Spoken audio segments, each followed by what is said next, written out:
Next topic చూడండి, chapter number 12, corporate valuation. Corporate valuation. So late అయింది. So first of all I'm sorry, due to technical issues ఇక్కడ forex అనేది పెద్ద file అవడం వల్ల 5 hours 40 minutes. So that's file upload అవ్వట్లేదు. 3-4 days నుంచి try చేస్తున్నాం. కమింగ్ ఐ థింక్ ఈరోజు నైట్కి కానీ లేదా రేపు మార్నింగ్ కానీ పక్కా ఫారెక్స్ అయితే అప్లోడ్ అవుతుంది. So due to network issues upload అవ్వట్లేదు. ఓకే, బట్ క్లాస్ అయితే ఆల్రెడీ రికార్డ్ అయిపోయింది, మీరు టెన్షన్ పడకండి. అయితే ఇక్కడ నెక్స్ట్ టాపిక్ ఏంటి, మా కార్పొరేట్ వాల్యుయేషన్. మన యాజ్ పర్ స్కెడ్యూల్ కొంచెం డీవియేట్ అయ్యాం, బట్ మీరైతే కవర్ చేసుకుంటారని నమ్మకం అయితే నాకు ఉంది.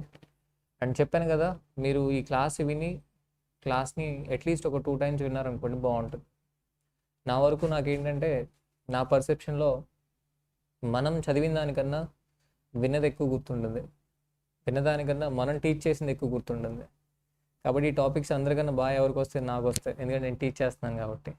సెకండ్ ఎవరికి వస్తాయి, నువ్వు వింటున్నావు కాబట్టి నీకు వస్తాయి. ఒకసారి విని చదువుకునే వాళ్ళకంటే 2 సార్లు విన్న వాళ్ళకి ఇంకెక్కువ వస్తుంది. అర్థమైందా? మీరు 2 సార్లు వినడం వల్ల నాకైతే ఏమీ రాదు, టు బి ఆనెస్ట్. బట్ నా పర్సెప్షన్ ఏంటంటే, మీరు 2 times విని వీడియో పాజ్ చేసి ఎగ్జామినేషన్లో ట్రీట్ చేసి ఫాస్ట్గా చేయడానికి ట్రై చేయండి. అండ్ అలాగే ఇక్కడ నేను కార్పొరేట్ వాల్యుయేషన్లో 10 ప్రాబ్లమ్స్ చెప్తున్నాను. రిమైనింగ్ ప్రాబ్లమ్స్ మీరు మీ ఓన్గా ట్రై చేయండి, ఎగ్జామినేషన్ లాగా ట్రీట్ చేయండి. అర్థమైందా? అలాగే ఏ ప్రిపరేషన్ షెడ్యూల్ లేదు మాకు, మేమేం చేయాలో తెలియట్లేదు అనుకున్న వాళ్ళు టెలిగ్రామ్ గ్రూప్ కింద డిస్క్రిప్షన్లో ప్రొవైడ్ చేస్తుంది కదా, దానిలో మీరు మెన్షన్ చేస్తే మీకు ఒక షెడ్యూల్ ఇస్తాను. First group CA final first గ్రూప్కి టాపిక్ వైజ్ షెడ్యూల్ ఇస్తాను. అండ్ గ్రాండ్ టెస్ట్ షెడ్యూల్ ఇస్తాను. క్వశ్చన్ పేపర్స్ కూడా టెలిగ్రామ్ గ్రూప్లో ప్రొవైడ్ చేస్తాం, మీరు ఎగ్జామినేషన్స్ రాయొచ్చు.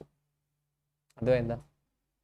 ఓకే, బట్ ఎస్ఎఫ్ఎం మాత్రం కంప్లీట్ చేయండి. Total 14 chapters. అండ్ చాలామంది derivative analysis and portfolio management, forex ఈ 3 topicsకి ఇచ్చిన ఇంపార్టెన్స్ మిగిలిన టాపిక్స్కి ఇవ్వట్లేదు అని నాకు అనిపించింది.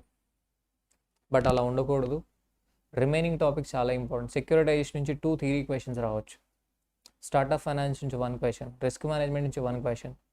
ఓకే, స్టార్ట్ ఆఫ్ ఫైనాన్స్ ఒకసారి ఏంటి 2 questions కూడా వస్తున్నాయి. అదే నేను చెప్పింది. అలాగే ఇంటర్నేషనల్ ఫైనాన్షియల్ మేనేజ్మెంట్ చాలా చిన్న టాపిక్, ఇగ్నోర్ చేస్తాం మనందరినీ. ఉన్న చాలా తక్కువ క్వశ్చన్స్ రిపీటెడ్గా అడుగుతూ వచ్చాడు ఇంటర్నేషనల్ ఫైనాన్షియల్ మేనేజ్మెంట్ నుంచి. అన్ఫార్చునేట్లీ మన ఫోకస్ అంతా ఏంటి, ఈ కన్వెన్షనల్ టాపిక్స్కి వెళ్ళిపోతుంది. డెరివేటివ్స్, పోర్ట్ఫోలియో మేనేజ్మెంట్, ఫారెక్స్ ఈ 3 topics అయినా మిగిలిన టాపిక్స్ లేవా? వెయిటేజ్ ఆల్మోస్ట్ ఏంటమ్మా ఈక్వల్ ఉంది. మీరు ఎందుకు అంత టైం ఇన్వెస్ట్మెంట్ చేస్తున్నారు? నేను వదిలేమని చెప్పట్లేదు, మళ్ళీ రిపీట్ చేస్తున్నాను. డెరివేటివ్స్, పోర్ట్ఫోలియో మేనేజ్మెంట్ అలాగే ఏంటి ఫారెక్స్ వదిలేమని చెప్పట్లేదు. అవి చేస్తూనే మిగిలిన టాపిక్స్ని ఇగ్నోర్ చేయొద్దు. ఎస్పెషల్లీ థియరీ టాపిక్స్ని అసలు ఇగ్నోర్ చేయొద్దు. పేపర్ ఒకవేళ టఫ్ వస్తే మనల్ని కాపాడేది ఏంటి, థియరీనే. అర్థమైందా? మీకు November 20 ఎస్ఎఫ్ఎం ఎప్పుడు రానంత టఫ్ వచ్చింది. ఎప్పుడు రానంత టఫ్ వచ్చినప్పుడు చాలామంది 45-50 వచ్చి బయటపడిపోయారు. దాని మెయిన్ రీజన్ ఏంటి, థియరీ. నేనే కూర్చొని అటెంప్ట్ రాసినా కానీ మేబీ నాకు ఒక 80 రావడానికి కష్టం. నేనని కాదు, ఏ ఫ్యాకల్టీ అయినా చెప్పొచ్చు నాకు 100 వస్తాయని చెప్పి, బట్ లేదు, అంత టఫ్ వచ్చింది November 20. రిమైనింగ్ అన్ని అటెంప్ట్స్ కూడా బుక్లో క్వశ్చన్స్, స్టడీ మెటీరియల్ క్వశ్చన్సే. 70-80 ఈజీగా స్కోర్ చేయొచ్చు. ఇప్పుడు నెక్స్ట్ అటెంప్ట్ కూడా ఏంటి మనం ఎక్స్పెక్ట్ చేయొచ్చు, స్టడీ మెటీరియల్ క్వశ్చన్స్ ఎక్స్పెక్ట్ చేయొచ్చు. 70-80 ఈజీగా స్కోర్ చేయొచ్చు మీరు తరోగా ప్రాక్టీస్ చేస్తే. ఎక్కువ ప్రాబ్లమ్స్ చేయడం కాదు, మీరు తక్కువ ప్రాబ్లమ్స్ని పర్ఫెక్ట్గా చేయండి. చాలామంది ఏం చేస్తారంటే ఎక్కువ ప్రాబ్లమ్స్ చేయాలని చూస్తారు. మీరు CA final SFM study material perfect అవ్వండి ముందు. సిఏ ఫైనల్ ఎస్ఎఫ్ఎం తరోగా ప్రాక్టీస్ చేస్తే చాలు, 70-80 ఈజీగా స్కోర్ చేయొచ్చు. ఆల్రెడీ నా students Alekhya, she secured 84 marks, తనకి 84 marks వచ్చాయి. అలాగే రాజశేఖర్ 79 వచ్చాయి. ఇన్ఫ్యాక్ట్ ఆనెస్ట్గా చెప్పాలంటే రాజశేఖర్కి ఫస్ట్ బ్యాచ్ నేను చెప్పింది హాఫ్ చాప్టర్సే, సగం చాప్టర్సే చెప్పాను, అయినా కానీ ఏంటి 79 వచ్చే మార్క్స్ తనకి. అర్థమైందా? So number of students they got exemptions. తరోగా ప్రాక్టీస్ చేయండి, ఉన్న క్వశ్చన్స్ స్టడీ మెటీరియల్ క్వశ్చన్స్ని తరోగా ప్రాక్టీస్ చేయండి. అందుకని ఎక్కువ క్వశ్చన్లు చేసిన ప్రాబ్లం ఎక్కడ వస్తుంది, ఎగ్జామ్ ముందు రోజు మీరు అన్ని క్వశ్చన్స్ కూడా రివైజ్ చేయలేరు. అన్ని క్వశ్చన్స్ రివైజ్ చేయలేనప్పుడు బీయింగ్ ఎ ఫ్యాకల్టీ నేనైనా సరే ఫస్ట్ ఒక 3 batches వరకు కూడా నేనైనా కదా ఏ ఫ్యాకల్టీ అయినా క్లాస్కి వచ్చే ముందు కొన్ని క్వశ్చన్స్ ఏంటి సొల్యూషన్ చూసుకొని రాకపోతే ఏదో ఒక మిస్టేక్ అయిపోతుంది. అదేనా ఒక్క subject being a faculty, I'm chartered accountant, I'm cost accountant, I have secured all India rank. నాకు ఒక్క సబ్జెక్టే, ఆ ఒక్క సబ్జెక్ట్లో ఏదైనా కాంప్లికేటెడ్ క్వశ్చన్ నేను ముందుగా చూసుకొని రాకపోతే మిస్టేక్ చెప్పడానికి ఛాన్సెస్ ఉన్నాయి. అట్లాంటిది నువ్వెంత, నీకు 8 సబ్జెక్ట్స్ ఉన్నాయి, నువ్వెంత నేను తక్కువ చేసి మాట్లాడట్లా. నేను చెప్పేది నాకు ఉన్నది ఒక సబ్జెక్ట్, నీకున్నది ఎన్ని సబ్జెక్ట్స్? 8 సబ్జెక్ట్స్. మరి నీకు 8 సబ్జెక్ట్స్ ఉన్నప్పుడు మొత్తం 8 సబ్జెక్ట్స్ నువ్వు క్యారీ చేయాలి. నేనేంటి ఎస్ఎఫ్ఎం ఒకటే కదా క్యారీ చేసేది. అట్లాంటిది నేనే మరి రివైజ్ చేయకుండా రాలేకపోతున్నానంటే ఇప్పుడు కాదమ్మా, ఇప్పుడైతే కాదులే, ఇంతకు ముందు బిగినింగ్ స్టేజ్లో ఎప్పుడైతే కెరీర్ స్టార్ట్ చేసినప్పుడు. అలాగే మీరేంటమ్మా 8 సబ్జెక్ట్స్ ఉన్నాయి లేదా 4 సబ్జెక్ట్స్ ఉన్నాయి, లా ఉంది, ఆడిట్ ఉంది, థియరీ గుర్తుపెట్టుకోవాలి, రిటైన్ చేసుకోవాలి. సో దట్స్ నా సిన్సియర్ సజెషన్ ఏంటంటే స్టడీ మెటీరియల్ క్వశ్చన్స్ తరోగా ప్రాక్టీస్ చేయండి. నేను చెప్పింది నమ్మకపోతే స్టడీ మెటీరియల్ పక్కన పెట్టుకోండి, పాస్ట్ పేపర్స్ పక్కన పెట్టుకోండి. ఎన్ని క్వశ్చన్స్ వచ్చాయి మీరే చూడండి. ఎక్సెప్ట్ November 20 ఏ పేపర్ అయినా తీసుకోండి మీరు, న్యూ సిలబస్ ఇప్పటి వరకు వచ్చిన అటెంప్ట్స్ అన్నీ తీసుకోండి, మొత్తం స్టడీ మెటీరియల్ నుంచి దీని. అలాంటప్పుడు ఎందుకు ఎక్కువ ఎక్కువ క్వశ్చన్స్ చేయాలి? ఒకవేళ చేసినా కానీ ప్రాబ్లం ఎక్కడ వస్తుంది? ఎగ్జామినేషన్ ముందు రోజు నీ దగ్గర ఎన్ని అవర్స్ టైం ఉండదు? 20 to 22 hours టైం ఉండదు, అంతే. అంతే కదా.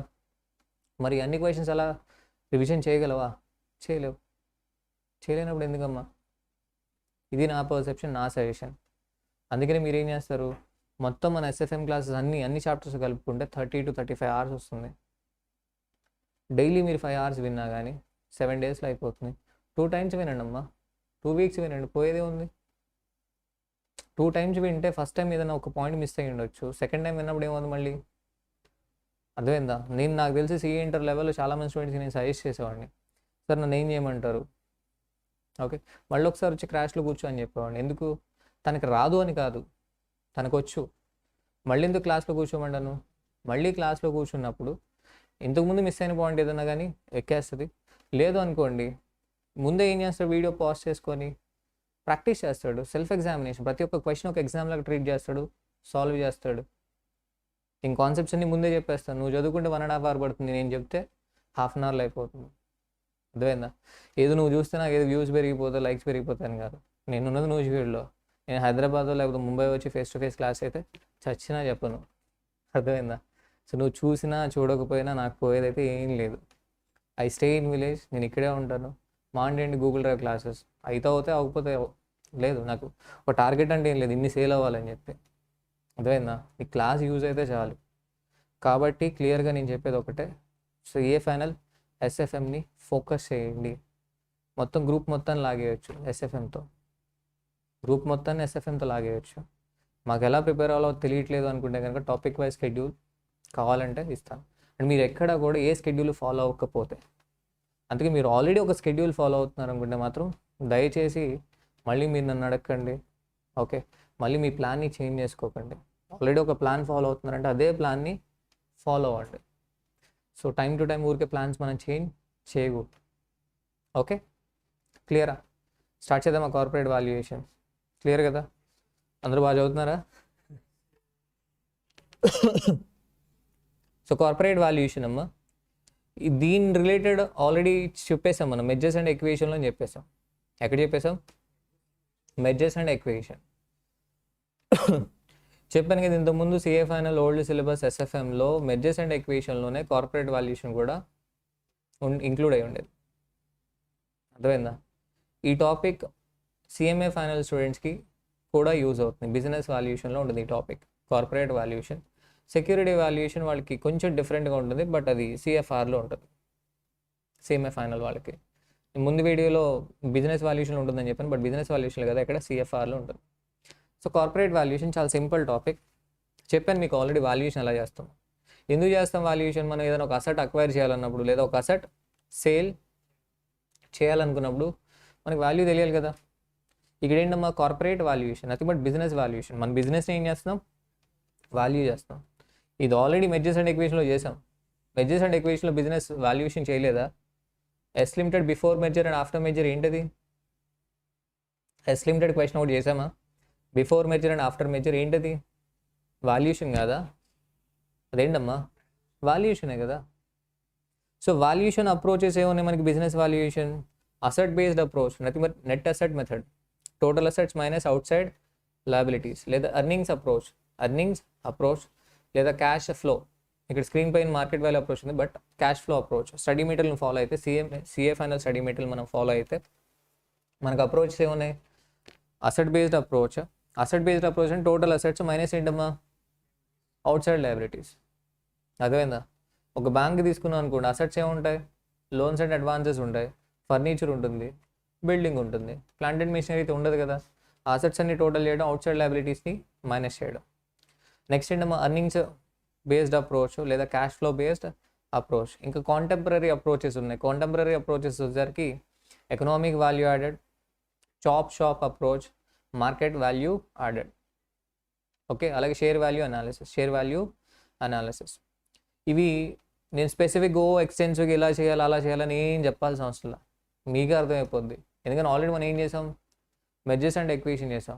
మీరేదో ఆ స్టడీ మెటీరియల్ సార్ ముందు ఒక థియరీ ఉంది, మనకి ఒక 10 pages థియరీ ఉంది, అదంతా చదువుకోవాలంటే ఇదంతా నువ్వు ఆల్రెడీ సిఏ ఇంటర్లోనే నేర్చుకున్నావు, లేదా మెర్జర్స్ అండ్ ఈక్వేషన్లో చేసాం. మళ్ళీ ఊరికి మనం ఎక్స్టెన్సివ్గా ఊరికి డిస్కస్ చేయాల్సిన అవసరం లేదు.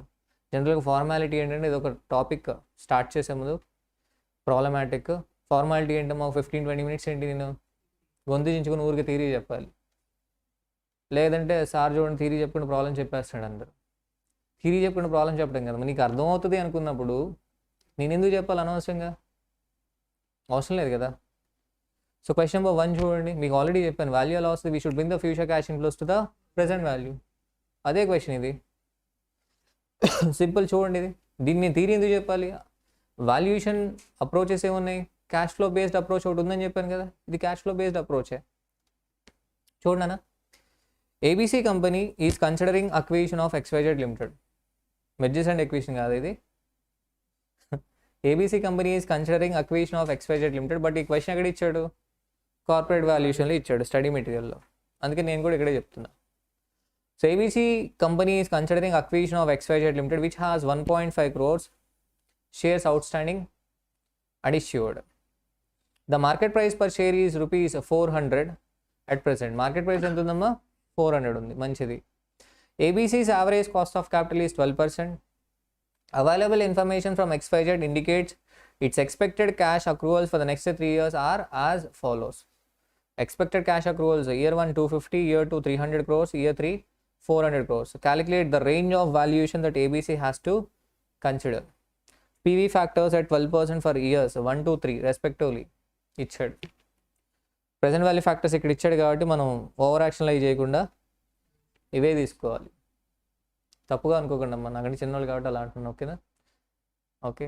సో మీరు ఎలాగో సీఏ అయిపోతారు మే తర్వాత. సో అప్పుడు ఎలాగ ఈ వీడియో చూడరు కదా, ఏం కాదు. సో ఇక్కడ ఏంటమ్మా? ప్రెజెంట్ వాల్యూ ఫ్యాక్టర్ క్వశ్చన్లు ఇచ్చాడు కాబట్టి మనం ఏం చేయాలి? అవే తీసుకోవాలి. అర్థమైందా? ఒకటి. రెండోది, ఇక్కడ 12% కాస్ట్ ఆఫ్ క్యాపిటల్ ఎవరికి? ఏబీసీ. ఇప్పుడు ABC want to find out the value of XYZ. అదే XYZ wanted to calculate the value of XYZ అనుకోండి, అప్పుడు నువ్వు XYZ కాస్ట్ ఆఫ్ క్యాపిటల్ తీసుకొని వాల్యుయేషన్ చేయాలి. అర్థమైనా? కానీ ఇక్కడ ఏంటమ్మా? ABC want to acquire, so that's why ABC పర్సెప్షన్లో వాల్యూ ఎంత ఉంటుందో క్యాలిక్యులేట్ చేయాలి. కాబట్టి నేనేం తీసుకోవాలి? ABC limited cost of capital. చెప్పండి దీనిలో ఏముంటుంది? ఆ ఫ్యూచర్ క్యాష్ ఇన్ఫ్లో 250, 300, 400ని ప్రజెంట్ వాల్యూకి తీసుకొని రావాలి. అయిపోయింది. అర్థమైందా? ఇదేంటి మా cash flow based approach. Calculation of value of XYZ limited year cash flow PVF at the rate of 12% discounted cash flow. Year 1 cash flow ఎంతమ్మా? 250, present value factor 0.893, discounted cash flow 223.25. Year 2 cash flow 300, present value factor 0.797, 239.1. Year 3 cash flow 400, present value factor 0.712, discounted cash flow 284.8. Intrinsic value ఎంతమ్మా? Total simple 747.15. అంతే కదా. Market value ఎంత అవుతుంది? 1.5 crore into 400, మొత్తం 1.5 crore shares ఉన్నాయి అన్నాడు. Each share ఎంత? 400, 600 crores value, market value. Range of valuation ఎంత? రేంజ్ ఆఫ్ వాల్యూషన్ ఎంత అంటే మార్కెట్ వాల్యూ ఏమో 600 crores, ఇంట్రెన్సిక్ వాల్యూ ఎంత? 747.15. ఇదే కదా రేంజ్. అర్థమైందా? So range 600 crores to 747.15 crores. So ABC limited వాడు నెగోషియేషన్ ఎక్కడ స్టార్ట్ చేస్తాడు? 600 crores వరకు 600 crores నుంచి స్టార్ట్ చేస్తాడు. మ్యాక్సిమం ఎంత అమౌంట్ వరకు వెళ్ళొచ్చు? 747.15 crores వరకు వెళ్ళొచ్చు ఏబీసీ లిమిటెడ్.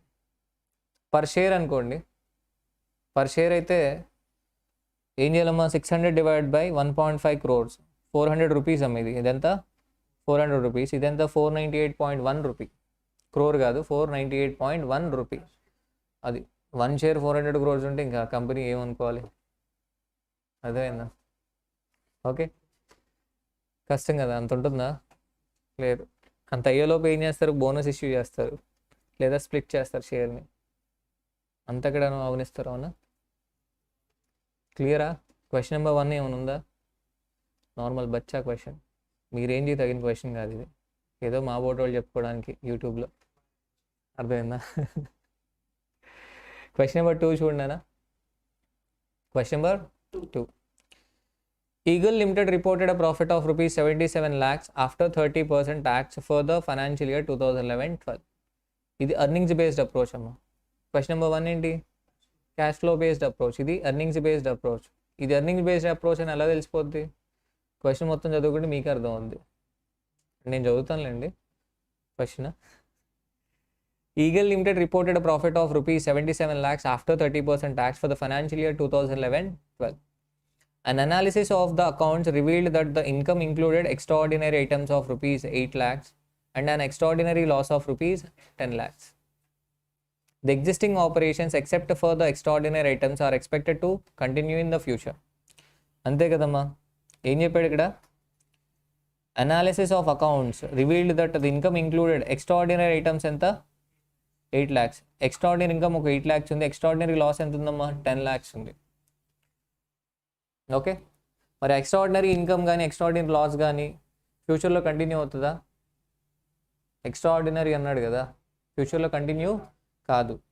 సో మళ్ళీ మనం ఒకవేళ కంటిన్యూ అవుతుందా అని అనుకుంటామేమోనని చెప్పాడు. ఏమని? The existing operations except for the extraordinary items are expected to continue. Existing operations continue అవుతాయి, బట్ ఎక్స్ట్రాఆర్డినరీ ఐటమ్స్ మాత్రం కంటిన్యూ అవ్వవు. In addition, the results of the launch of a new product are expected to be as follows. New product ఏదో launch చేద్దాం అనుకుంటున్నాం. కింద ఇచ్చే details. Rupees in lakhs. Sales ఎంతమ్మా? 70. Material cost 20, labour cost 12, fixed cost ఎంత? 10. You are required to calculate the value of the business given that the capitalization rate is 14%. మనం value of business calculate చేయాలి. Capitalisation rate ఎంత? 14%.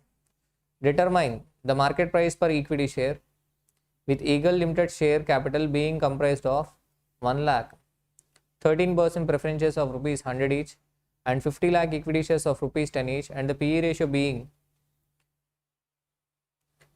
10 times అని ఇచ్చాడు. Preference shares 1 lakh ఉన్నాయని చెప్పాడు. ఎందుకు ఇచ్చాడు ఇదంతా? Earnings per share find out చేస్తాం. Earnings per share find out చేసి ఇంటూ PE రేషియో చేస్తే market price per equity share వస్తుంది. అంతే కదా, అదే చెప్పాడు. అర్థమైందా? ఇప్పుడు మనం ఏం చేయాలమ్మా? Value of business, value of business present ఎంత ఉంది ప్రాఫిట్? 77 lakhs after 30% tax. అయితే మొత్తం ఆ 77 lakhs కంటిన్యూ అవుతుందా? నో. దానిలో ఏమి ఇంక్లూడ్ అయింది? ఎక్స్ట్రాఆర్డినరీ ఐటమ్స్ ఇంక్లూడ్ అయి ఉన్నాయి. వాటిని ఏం చేయాలి? ముందు తీసేయాలి. ఎక్స్ట్రాఆర్డినరీ ఇన్కమ్ ఆల్రెడీ యాడ్ అయ్యి ఉంటుంది కాబట్టి ఆ 77 lakhsకి ఏం చేయాలి? ఇప్పుడు ఎక్స్ట్రాఆర్డినరీ ఐటమ్స్ మైనస్ చేయాలి. ఎక్స్ట్రాఆర్డినరీ లాస్ ఆల్రెడీ మైనస్ అయి ఉంటుంది కాబట్టి ఇప్పుడు యాడ్ చేయాలి. అర్థమైందా? దానికన్నా ముందు ఏం చేయాలి? నువ్వు ఇచ్చింది ప్రాఫిట్ ఆఫ్టర్ ట్యాక్స్ కాబట్టి ముందేంటమ్మా? ఆల్రెడీ ట్యాక్స్ మైనస్ చేసి ఉంటాం కాబట్టి ముందు ఏం చేయాలి? నువ్వు ట్యాక్స్ యాడ్ చేస్తే ప్రాఫిట్ బిఫోర్ ట్యాక్స్ వస్తుంది. అప్పుడు నువ్వేం చేస్తావు? ఎక్స్ట్రాఆర్డినరీ ఇన్కమ్ మైనస్ చేసి ఎక్స్ట్రాఆర్డినరీ లాస్ యాడ్ చేయి. అప్పుడు మనకి future maintainable profit before tax వస్తుంది. దానిలోంచి ఏం చేద్దాం? దానికి ఇది యాడ్ చేద్దాం. New product launch. New product launch చేస్తే 70 minus material cost 20, labour cost 12, fixed cost ఎంత? 10. ఎంత మిగిలింది? 70 మైనస్ 42 కదా, ఎంత? 38, 28, 28. ఇప్పుడు ఈ 28 కూడా యాడ్ చేసి దానిలోంచి ట్యాక్స్ మైనస్ చేస్తే అప్పుడు మనకేంటమ్మా? Future maintainable profit after tax వస్తుంది. ఇండెఫినెట్ పీరియడ్ కదా, కాబట్టి ఏం చేద్దాం? Even cash inflows for indefinite period అయితే సింపుల్ కదా, benefit divided by required return. ఇచ్చాడు కదా క్యాపిటలైజేషన్ రేట్ ఎంత, 14%. సింపుల్. సో క్వశ్చన్ నెంబర్ 2 చూడండి అన్న. Calculation of revised profit after tax particulars amount. Profit after tax for the year 2011-12 ఎంతమ్మా, 77 lakhs. ఇప్పుడు ఏం చేద్దాం, బిఫోర్ ట్యాక్స్కి తీసుకెళ్దాం. ఈ ఆఫ్టర్ ట్యాక్స్ ఎంతకి ఈక్వల్, ట్యాక్స్ రేట్ 30 ఇచ్చాడు కదా, అంటే ఎంతకి ఈక్వల్ 70. ఇప్పుడు మనం ఎంత క్యాలిక్యులేట్, 100 ఎంతో క్యాలిక్యులేట్ చేయాలి. So profit before tax for the year 2011-12 ఎంత అవుద్ది, 77 lakhs ఇంటూ 100 డివైడెడ్ బై 70. అంతే కదా, మా ప్రాఫిట్ ఆఫ్టర్ ట్యాక్స్ 70కి ఈక్వల్ కదా, ఎంతమ్మా 110 lakhs. ఇప్పుడు దీనికి ఏం చేద్దాం, యాడ్ ఎక్స్ట్రాఆర్డినరీ లాస్ మైనస్ ఏంటమ్మా ఎక్స్ట్రాఆర్డినరీ ఇన్కమ్. ఇది ఫ్యూచర్ మెయింటైనబుల్ ప్రాఫిట్. ఎంత future maintainable profit, 1 crore 12 lakhs. 1 crore 12 lakhs. And profit on new product, profit on new product ఎంత, profit on new product 28 lakhs. ఎలాగది, 70 minus 20 minus 12 minus 10. క్లియరా. Profit before tax 140 minus ఏంటమ్మా tax at the rate of 30%. Profit after tax 98. ఇప్పుడు ఏం చేయాలి, value of eagle limited 98 lakhs divided by 14%. ఎంతమ్మా 700 lakhs వచ్చింది. ఎంత, 700 lakhs. Second, calculation of market price per equity share. Profit after tax ఎంతమ్మా 98 lakhs minus ఏంటమ్మా preference dividend. Profit available to equity share holders. So number of equity shares, earnings per share into ఏం చేద్దాం, PE ratio 10 times. Market price ఎంత, 17. అంతే, simple. దీనిలో ఏమైనా complication ఉందా చెప్పండి ఈ క్వశ్చన్లో, నథింగ్. ఏదో అనుకుంటాం మనం అంతే. వీడియో పాజ్ చేయండి అమ్మా, చూసుకోండి ఒకసారి వీడియో పాజ్ చేసి.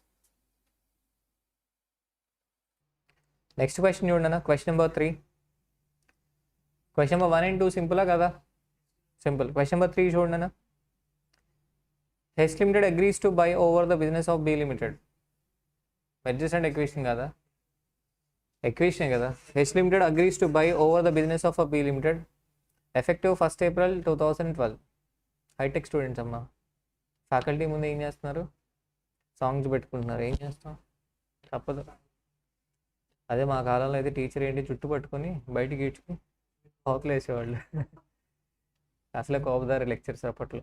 ఇప్పుడేంటమ్మా నాలాగా శాంతంగా ఫ్రెండ్లీ నుంచి.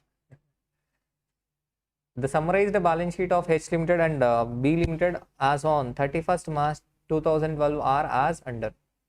Balance sheet ఇచ్చాడు. H Limited and B Limited paid up equity share capital 350. ఇదేమో B Limited ఎంతమ్మా 6.5.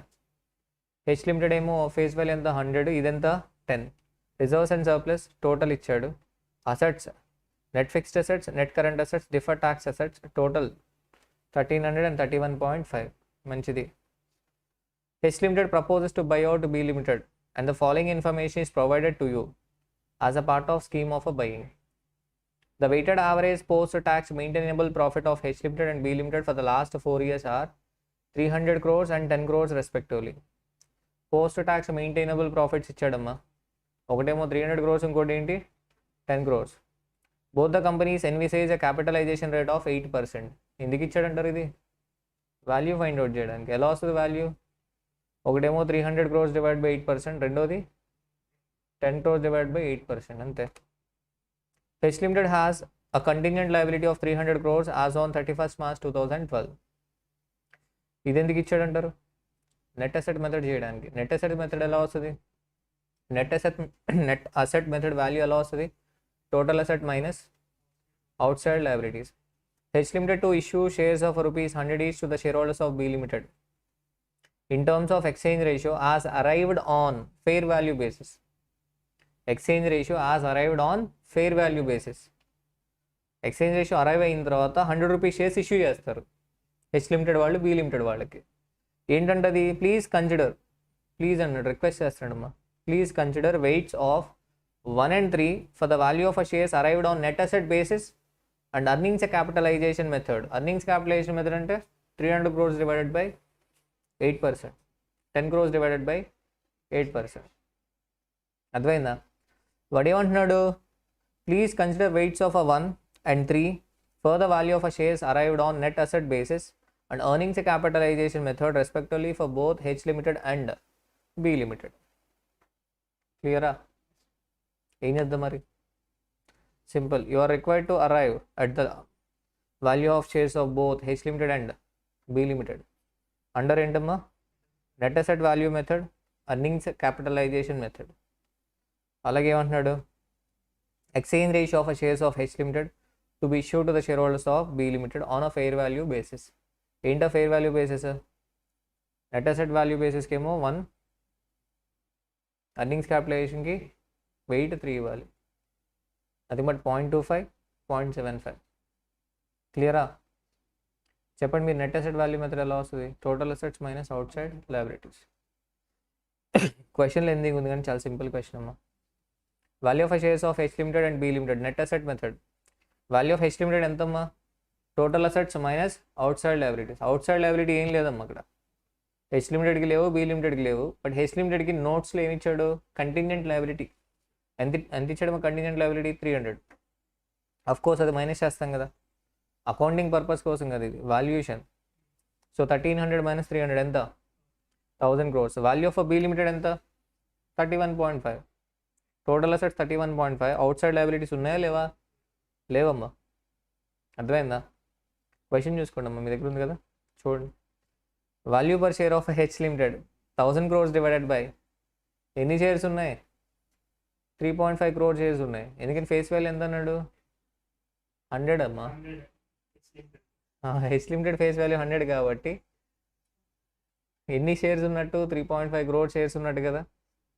సో ఎంత వచ్చింది నీకు వాల్యూ పర్ షేర్? ఎందుకు ఫైండ్ అవుట్ చేస్తాం value per share? Exchange ratio find out చేయాలి కదా. ఎక్స్చేంజ్ రేషియో ఎలా వస్తుంది? Target divided by acquiring company.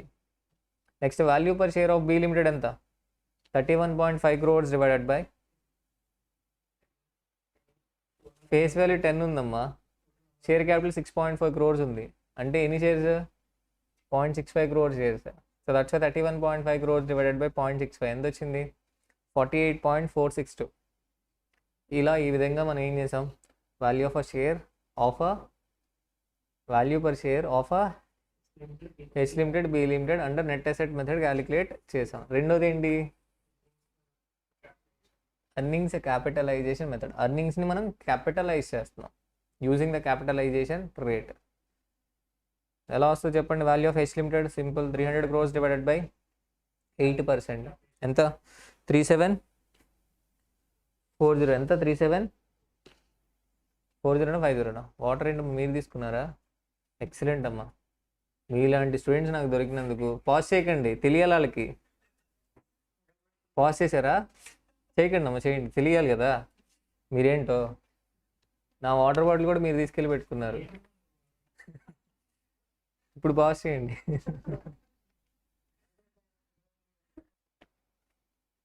ఇక్కడ పెట్టా కదండి బాటిల్, తీసుకెళ్ళిపోతే అలాగా?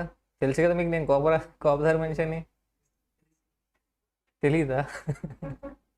ఇలా అయితే అలాగమ్మా. వాటర్ బాటిల్, నా వాటర్ బాటిల్ తీసుకెళ్ళి అక్కడ తాగిన వ్యక్తి ఎవరంటే Shiva. He's from Karimnagar. Okay, హైదరాబాద్లో సెటిల్ అయ్యారు కదా. హైదరాబాద్ కూకట్పల్లి నుంచి నూజివీడు వచ్చి చదువుకుంటున్నాడమ్మా. అలాగే మణికంఠ ఫ్రమ్ రాజమండ్రి అబ్బాయి. బాబు మీనన్ ఫ్రమ్ కేరళ. ఓకే, సరదాకి. సార్ చూడండి, వాల్యూ ఆఫ్ హెచ్ లిమిటెడ్ ఏంటి? 300 crores డివైడ్ బై 8%, 3750 crores. క్లియరా? Okay. Value of B limited ఎంతమ్మా? 10 crores డివైడెడ్ బై 8% ఎంత? 125 CR. Value per share of H limited ఎంత? 3750 crores డివైడెడ్ బై 3.5 crores ఎంత? 1071.428. Value per share of B limited 125 divided by 0.65 crores. 125 crores divided by 0.65 crores ఎంత? 192.307. ఇప్పుడు ఏం చేయాలి? Exchange ratio find out చేయాలి. Fair value basis. Weight ఎంత ఇవ్వాలి? Weight అక్కడ ఏదైనా చూడండి అక్కడ. ఓకేనంతా? Okay done. ఎక్స్చేంజ్ రేషియో చూద్దామా? Exchange ratio on fair value basis అమ్మా. Exchange ratio on the base of net asset value method ఎంత అవుద్ది? టార్గెట్ డివైడ్ బై అక్వైరర్ కదా. 48.461 డివైడ్ బై 285.714, 0.169 అంతే వచ్చిందా? Next exchange ratio on the base of earnings capitalisation method 0.1794 వచ్చింది. ఇప్పుడు weights ఎలా ఇవ్వాలి? 1 and 3 ఏం చేస్తారంటే ఇంటూ 1 ప్లస్ ఇంటూ 3 చేస్తారు. అట్లా చేస్తే ఏమవుద్ది? మిస్టేక్ అవుద్ది. ఎందుకని? Into 1/4 plus 0.1794 into 3/4. మరి ఏమనుకున్నారు? అంటే ఏం చేస్తారు ఇక్కడ చాలామంది మిస్టేక్ ఏం చేస్తారు? వెయిట్స్ 1, 3 కదా, 0.169 ఇంటూ 1 ప్లస్ 0.1794 ఇంటూ 3 చేసి 8 out of 8 లెక్కేసుకుంటారు ఎగ్జామ్ అయిన తర్వాత మార్క్స్. కొంచెం టఫ్ వాల్యూస్ అయితే 6 అయితే వస్తాయి కదా అనుకుంటారు, కానీ ఒక బేసిక్ ఫండమెంటల్ మిస్టేక్ చేశారు. వెయిట్స్ టోటల్ చేస్తే ఎంతకి ఈక్వల్ అవ్వాలి? 1కి ఈక్వల్ అవ్వాలి. సరే, ఇంత చిన్న మిస్టేక్ ఎవరైనా చేస్తారు అనుకుంటున్నారా? చాలామంది చేస్తారు ఇలాగ ఫేస్ టు ఫేస్ క్లాసెస్లో. అర్థమైందా? సో ఏం చేయాలి? Into 1/4 plus into 3/4. అదొకటే స్పెషల్ పాయింట్ ఇక్కడ. సో 0.1768 ఎక్స్చేంజ్ రేషియో ఎంతమ్మా? 0. దీని మీనింగ్ ఏంటి? For every 1 share of B limited 0.177 shares of H limited shall be issued. అర్థమైందా? సొల్యూషన్ క్లియరా? దీనిలో ఏమైనా డౌట్ ఉందా? As of no nothing. అంటే తర్వాత వస్తుంది డౌట్, మేబీ రావచ్చు, బట్ సింపుల్ అమ్మా. చెప్పాను కదా, క్లరికల్ మిస్టేక్ ఎక్కడ చేస్తారు? 1/4 3/4 కాకుండా 1 and 3 తీసుకుంటారు. అది చూసుకోవాలి జాగ్రత్తగా. Next question number 4. Question number 4 ఎగ్జామ్లో వచ్చిన క్వశ్చన్ ఇది. ఆల్రెడీ ఎగ్జామ్లో అడిగాడు. చెప్పాను కదమ్మా, స్టడీ మెటీరియల్ క్వశ్చన్స్ అవి చాలా తక్కువ ఉన్నాయి. వాటిని ఏం చేస్తున్నాడు? తిప్పి అడిదిపి అడుగుతున్నాడు, నెంబర్స్ మార్చాడు అంతే, అంతమించి ఏం లేదు. ఒకే ఒక్క అటెంప్ట్ నవంబర్ 2020 ఆ అటెంప్ట్ ఒకటే టఫ్ ఇచ్చాడు. ఇంక దానికి మనం ఏం చేయలేము. అర్థమైందా? సో క్వశ్చన్ నెంబర్ 4 మనం ఏం చేయలేమంటే, student first of all panic అయిపోతాడు కదా, ఎందుకంటే కంప్లీట్లీ న్యూగా అనిపించినప్పుడు పానిక్ అయిపోతారు. బట్ ఆ క్వశ్చన్ పేపర్లో కూడా మనం వెతుక్కుంటే ఏంటి, స్టడీ మెటీరియల్ నుంచి 50 మార్క్స్ ఉంటాయి. 50 మార్క్స్ ఉంటాయి కదా, ఉన్నాయి. క్వశ్చన్ నెంబర్ 4 చూడండి. The valuation of Hansel Limited has been done by an investment analyst based on an expected free cash flow of rupees 54 lakhs for the following year and an expected growth rate of 9%. The analyst has estimated the value of a Hansel Limited to be rupees 1800 lakhs based on free cash flow ఎంతమ్మా? 54 lakhs for the following year and an expected growth rate ఎంత? expected growth rate 9%. ఎంత estimate చేశారు value? 1800 lakhs. However, he committed a mistake. తప్పు చేశాడు. చేయని వాళ్ళు ఎవరున్నారు? క్షమించేద్దాం. However, he committed a mistake of using a book value of a debt and equity. జనరల్గా valuation పర్పస్కి నువ్వు cost of a capital calculate చేసినప్పుడు తెలుసు కదా, మీకు కాస్ట్ ఆఫ్ క్యాపిటల్ ఎలా క్యాలిక్యులేట్ చేస్తామో? Weighted average of cost of debt and cost of equity. నువ్వు వెయిటెడ్ యావరేజ్ చేసినప్పుడు బుక్ వాల్యూ వెయిట్స్ తీసుకోవచ్చా అంటే బుక్ వాల్యూ వెయిట్స్ తీసుకోకూడదు. వాల్యుయేషన్ పర్పస్కి నువ్వేం తీసుకోవాలి? మార్కెట్ వాల్యూ వెయిట్స్ తీసుకోవాలి. ఏం తీసుకోవాలమ్మా? Market value weights. Investment analyst mistake చేశాడు. ఏంటా మిస్టేక్? బుక్ వాల్యూ వెయిట్స్ తీసుకున్నాడు. అర్థమైందా? ఇప్పుడు ఆ మిస్టేక్ని మనం ఏం చేయాలి? కరెక్ట్ చేయాలి. చూద్దాం. The book value weights employed by the analyst are not known. చెప్పడుగా మరి analyst. Okay, but you know that Hansel limited has a cost of equity of 20%. Cost of ఈక్విటీకి ఎంతమ్మా? 20%. Post tax cost of a debt ఎంత? 10%. The value of equity is thrice its book value. Value of equity ఎంత? Thrice its book value. Book వాల్యూకి thrice. Whereas the market value of it's debt is 9/10 of its book value. Market value of debt ఎంత? 9/10. 9/10 book value కన్నా తక్కువ ఉంది. What is the correct value of a Hansel limited? First time ఈ question చూడగానే ఏదో strike అయిపోదు మనకి. ఎలా స్టార్ట్ చేయాలి క్వశ్చన్ ఏంటని తెలియకపోవచ్చు. సింపుల్ అమ్మ, ఇక్కడ ఏంటి? వాల్యూ ఆఫ్ అ ఫర్మ్ ఇచ్చేసాడు, value of a Hansel limited ఇచ్చేసాడు. మీరే చెప్పండి, గ్రోత్ రేట్ ఉన్నప్పుడు వాల్యూ ఆఫ్ హాన్సెల్ లిమిటెడ్ ఎలా వస్తుంది? క్యాష్ ఫ్లో చెప్పాను కదా, టైం వాల్యూ ఆఫ్ మనీలో వాల్యుయేషన్ ఆఫ్ అసెట్స్ 5 ఎగ్జాంపుల్స్ చెప్పా. ఆ 5లో లాస్ట్ ఎగ్జాంపుల్ ఏంటి గుర్తులేదా? Cash flow, expected cash flow divided by required return minus growth rate. అంతేనా? ఇక్కడ ఏంటమ్మా, మనకి వాల్యూ ఇచ్చేసాడు, ఎక్స్పెక్టెడ్ క్యాష్ ఫ్లో ఇచ్చేసాడు 54 lakhs, గ్రోత్ రేట్ ఇచ్చాడు, బట్ మనకేం తెలీదు required return. Value of firm ఎలా వస్తుందమ్మా? Cash flow divided by KO minus G. Value of firm కాబట్టి కేఓ, అదే వాల్యూ ఆఫ్ ఈక్విటీ అయితే కేఈ. అదేనా? సో ఫస్ట్ ఏం చేస్తాం, మన దగ్గర వాల్యూ ఉంది, క్యాష్ ఫ్లో ఉంది, గ్రోత్ రేట్ ఉంది. సో ఏం చేద్దాం, వాడే కేఓ యూజ్ చేశాడు అది ఫైండ్ అవుట్ చేద్దాం ముందు. వాడు ఏ కేఓ యూజ్ చేశాడు అది ఫైండ్ అవుట్ చేసి, మన దగ్గర ఇప్పుడు కేఓ ఉంటుంది, కేఈ ఉంటుంది, కేడి ఉంటుంది. సో కేఓ, కేఈ, కేడి యూజ్ చేసి ఏం చేద్దాం, బుక్ వాల్యూ వెయిట్స్ యూజ్ చేద్దాం, క్యాలిక్యులేట్ చేద్దాం. బుక్ వాల్యూ వెయిట్స్ క్యాలిక్యులేట్ చేసి ఆ తర్వాత ఏం చేద్దాం, మార్కెట్ వాల్యూ వెయిట్స్. ఎలా క్యాలిక్యులేట్ చేద్దాం మార్కెట్ వాల్యూ వెయిట్స్? చెప్పాడు కదా, బుక్ వాల్యూ వెయిట్కి థ్రైస్ అన్నాడు ఈక్విటీ. డెట్ ఏంటమ్మా 9/10 అన్నాడు. సో అందుకని ఫస్ట్ మనం ఏం చేద్దాం, బుక్ వాల్యూ వెయిట్స్ క్యాలిక్యులేట్ చేసి ఆ తర్వాత మార్కెట్ వాల్యూ వెయిట్స్. ఫ్లో అర్థమైందని నేను చెప్పింది? ఏం అర్థమైంది చెప్పు. ఫస్ట్ కేఓ ఫైండ్ అవుట్ చేసి తర్వాత మన దగ్గర కేఈ, కేడి ఉంటుంది. సో ఏం చేద్దాం, book value weights find out చేద్దాం. బుక్ వాల్యూ ఫైండ్ అవుట్ చేసి మార్కెట్ వాల్యూ వెయిట్స్, మళ్ళీ మార్కెట్ వాల్యూ వెయిట్స్ నుంచి కేఓ నుంచి మళ్ళీ కరెక్ట్ వాల్యూ ఫైండ్ అవుట్ చేద్దాం. వండర్ఫుల్, బాగా చెప్పమ్మా. సొల్యూషన్ చూడమ్మా. Question number 4, given free cash flow 54 lakhs, value of Hansel limited ఎంత 1800 lakhs, expected growth rate 9%, value is equal to cash flow divided by KO minus G. Value firm కదా, cash flow divide by KO minus G. 1800 is equal to 54 divided by KO minus 9%. అలా ఆ విధంగా మనం calculate చేస్తే KO ఎంత వచ్చిందమ్మా 12%. Cost of overall cost of capital ఎంత 12%. క్లియరా? కేఈ ఎంత ఇచ్చాడు మరి 20%, కేడి ఎంత 10%. So KO is equal to formula ఏంటమ్మా, W1 K1 plus W2 K2. ఇప్పుడు నాకు వెయిట్స్ తెలియదు కదా, సో కాబట్టి వెయిట్ ఆఫ్ ఈక్విటీ W1 అనుకుంటే అప్పుడు W2 ఎంత అవుతుంది 1 మైనస్ W1 కదా, అలా రాయొచ్చా లేదా? వెయిట్స్ ఫైండ్ అవుట్ చేయాలి కదమ్మా.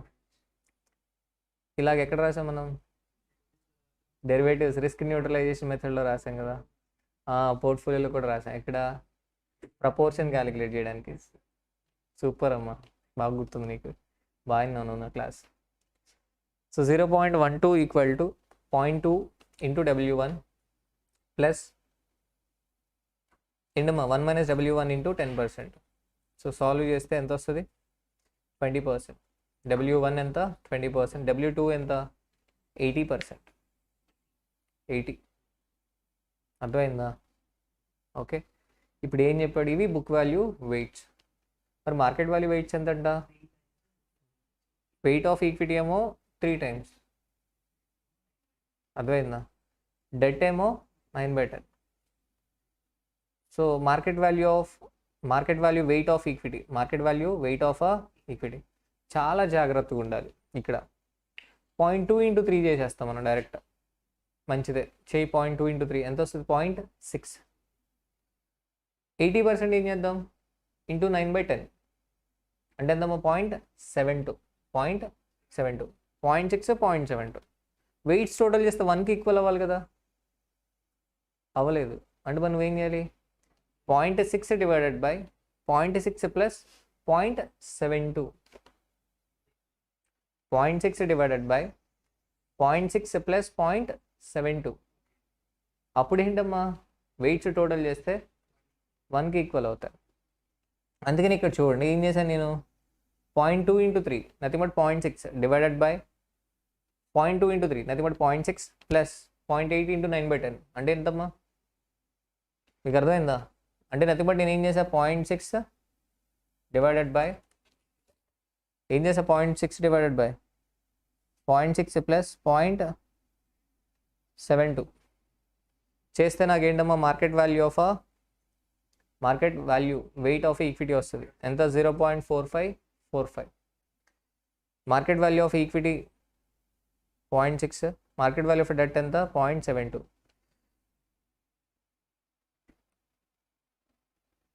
మీకు అర్థమైందా? లేదంటే ఇది ఇగ్నోర్ చేయండి. ఇది ఇగ్నోర్ చేసి ఇక్కడ చూడండి అన్న 0.2 × 3 చేసా 0.6 వచ్చిందా? 0.8 × 9/10 ఎంత 0.72 వచ్చిందా? అవి ఫైనల్ వెయిట్స్ కాదు, ప్రపోర్షన్స్ కాదు. ఇప్పుడు ఫైనల్ ప్రపోర్షన్ రావాలంటే ఏం చేయాలి నేను? Proportion of equity is equal to 0.6 divided by 0.6 plus 0.72, 0.4545. అదేంటమ్మా wait of equity. Proportion of debt ఎంత 0.72 డివైడెడ్ బై 0.6 ప్లస్ 0.72 ఎంత 0.5455. ఇది ఇంపార్టెంట్. ఇది రెడ్లో ఉంది. ఎందుకు? ఇంతకుముందు రెడ్లో ఉంచాను. ఎందుకు? ఇక్కడే మిస్టేక్ అవుద్ది. చాలామంది ఏం చేస్తారు, వచ్చిన 0.6 అండ్ 0.72ని వెయిట్స్ అనుకుని స్టార్ట్ చేసేస్తారు. క్లరికల్ మిస్టేక్, కాన్సెప్చువల్ మిస్టేక్ కాదు, క్లరికల్ మిస్టేక్. ఇట్లాంటి మిస్టేక్స్ చాలామంది చేస్తారు ఎగ్జామ్లో. 8 out of 8 అనుకుంటారు, బాగా టఫ్ వాల్యుయేషన్ చేస్తే 6 అనుకుంటారు. బట్ ఈ ఫండమెంటల్ మిస్టేక్ చేస్తే ఏమవుద్ది? అసలు మార్క్సే రావు. Correct value of Hansel limited is equal 54 lakhs divided by correct కేవ్ ఎంతమ్మా 14.54 కదా. మళ్ళీ చేసాం weighted average using market value weights. So 54 lakhs divided by 14.54% minus 9%, 974 lakhs. చూసారా చిన్న మిస్టేక్ వల్ల ఎంత వాల్యుయేషన్ డిఫరెన్స్ వచ్చింది? 1800 lakhs ఎక్కడ, 974 lakhs ఎక్కడ? అదేనా? సో కాబట్టి వాల్యుయేషన్ అప్పుడు కాస్ట్ ఆఫ్ క్యాపిటల్ క్యాలిక్యులేట్ చేస్తే ఏ వెయిట్స్ యూజ్ చేయాలి? బుక్ వాల్యూ వెయిట్సా, మార్కెట్ వాల్యూ వెయిట్సా? మార్కెట్ వాల్యూ వెయిట్స్ యూజ్ చేయాలి. Market value weights. క్లియర్ అమ్మా? సో వీడియో పాజ్ చేసి ఒకసారి సొల్యూషన్ చూసుకోండి. హాన్సెల్ లిమిటెడ్ ప్రాక్టీస్ చేయండి. క్వశ్చన్ నెంబర్ 4 ప్రాక్టీస్ చేయండి వీడియో పాజ్ చేసి. కమాన్, లేదంటే వీడియో కంటిన్యూస్గా చూడలేరు మీరు. వీడియో పాజ్ చేసి ట్రై చేయండి అమ్మా. వీడియో పాజ్ చేయండి, క్వశ్చన్ ట్రై చేయండి. క్వశ్చన్ నెంబర్ 5 చూడండి. Next question. Okay. AB Limited is planning to acquire and absorb the running business of XY Limited. AB Limited wanted to acquire XY Limited. The valuation is to be based on the recommendation of merchant bankers and the consideration is to be discharged in the form of equity shares to be issued by AB Limited. So AB Limited వాళ్ళు consideration ఎలా pay చేస్తారు? By issuing shares. As on 31st March 2006, the paid up capital of AB Limited consists of 80 lakh shares of rupees 10 each. AB Limited 80 lakh shares ఉన్నాయి of rupees 10 each. The highest and the lowest market quotation during the last 6 months were rupees 570 and 430. For the purpose of the exchange, the price per share is to be reckoned as the average of the highest and lower market price during the last 6 months ended on 31st March 2006. So for the purpose of exchange ఏమన్నాడు? Average of highest and lowest market price during the last 6 months ended on 31st March 2006 తీసుకుంటాం. XY Limited's balance sheet as at 31st March 2006 is summarized below. Sources: share capital 20 lakhs equity shares of rupees 10 each fully paid ఎంత 200. 10 lakhs equity shares of rupees 10 each 5 rupees paid up 50. Loans 100, total 350. Uses fixed assets net 150, net current assets 200. Balance sheet ఇచ్చాడు. An independent firm of merchant bankers engaged for the negotiation have produced the following estimates of a cash flows from the business of a XY Limited. XY Limited business నుంచి following are the estimates of a cash inflows. Balance sheet ఇచ్చాడు, మళ్ళీ cash flows ఇచ్చాడు. Year ended by way of 31st March 2007 ఎండింగ్కి 105. అలా 5 years ending ఇచ్చాడు. Terminal value estimate కూడా ఇచ్చాడు. Terminal value estimate గుర్తుందో లేదో, మెర్జర్స్ అండ్ ఎక్వేషన్లో ఎస్ లిమిటెడ్కి మనం టెర్మినల్ వాల్యూ క్యాలిక్యులేట్ చేసాం, value at the end of 5th year. But ఈ క్వశ్చన్లో ఏంటమ్మా స్ట్రైట్ అవే ఇచ్చేసాడు. It is the recommendation of the merchant banker that business of XY Limited may be valued on the basis of average of aggregate of discounted cash flows at 8% and net asset value. ఇంతకుముందు ప్రాబ్లంలో ఏంటమ్మా earnings capitalization net asset basis. Net asset బేసిస్కి weight 1, earnings క్యాపిటలైజేషన్కి weight 3. ఇక్కడేమన్నాడు average చేయమన్నాడు. Aggregate of discounted cash flow at 8%, అలాగే ఏంటమ్మా net asset value, present value factors at 8% for 5 years ఇచ్చాడు. క్వశ్చన్లు ఇచ్చాడు కాబట్టి ఇవే తీసుకోండి. You are required to calculate the total value of a business of XY limited, the number of shares to be issued by AB limited, and the basis of allocation of the shares among the share holders of XY limited. ఈ క్వశ్చన్లో special point అంటే third one, the basis of allocation of shares among the shareholders of XY Limited. ఎందుకంటే XY balance షీట్లో partly paid ఇచ్చాడు. Okay, partly paid ₹5 paid up ఇచ్చాడు, అలాగే ₹10 each fully paid ఇచ్చాడు. అందుకోసమే థర్డ్ పార్ట్ ఇంపార్టెంట్. మనకి balance sheet at 31st March 2006 ఇచ్చాడమ్మా. అలాగే ఏంటమ్మా ఎక్స్పెక్టెడ్ క్యాష్ ఫ్లోస్ ఇచ్చాడు ఫ్రమ్ 31st March 2007. మీరే చెప్పండి ఎలా వస్తుంది డిస్కౌంటెడ్ క్యాష్ ఫ్లో మెథడ్ అంటే we should bring the future cash flows to the present value. Net asset value method ఎలా వస్తుంది? Total assets minus outside liabilities. First one చూడండి, aggregate of discounted cash flows. Year cash flow, present value factor at the rate of 8%, discounted cash flow. Year ending 07, cash flow 105, present value factor 0.93 ఇచ్చాడు, multiply చేసి తీసుకుందాం. ఇలా 5 years ఏం చేస్తాం multiply. Last year వచ్చేసరికి ఎంతమ్మా 100, మళ్ళీ అది కాకుండా 2011 ఎండింగ్కి మళ్ళీ టర్మినల్ వాల్యూ ఎంత? టర్మినల్ వాల్యూ 200, దానికి ప్రెసెంట్ వాల్యూ ఫ్యాక్టర్ ఎంత? 0.68. అర్థమైందా? టోటల్ చేసుకుంటే 592.4. మరి నెట్ అసెట్ వాల్యూ ఎలా వస్తుంది? Net asset value total assets minus outside liabilities 250 lakhs. అయిపోయింది, simple. Total value of business of XY limited ఎంత అవుద్దమ్మా? యావరేజ్ కదా. So 592.4 plus 250 divided by 2, 421.2 lakhs. క్లియరా? అయిపోయిందా? సెకండ్ పార్ట్ చూడనా, average MPS of AB limited, average market price per share of AB limited 570 plus 430 divided by 2 ఎంతమ్మా? 500. Average market price per share ఎంత అవుద్ది? 500 చెప్పాడు. ఎక్స్చేంజ్ కోసం నువ్వు యావరేజ్ మార్కెట్ ప్రైస్ తీసుకోవాలని చెప్పాడు. Number of shares to be issued ఎంత? XY limited value ఎంత టోటల్? 421.2 lakhs కదా. నువ్వు ఇచ్చే ఈక్విటీ షేర్ వాల్యూ ఎంత?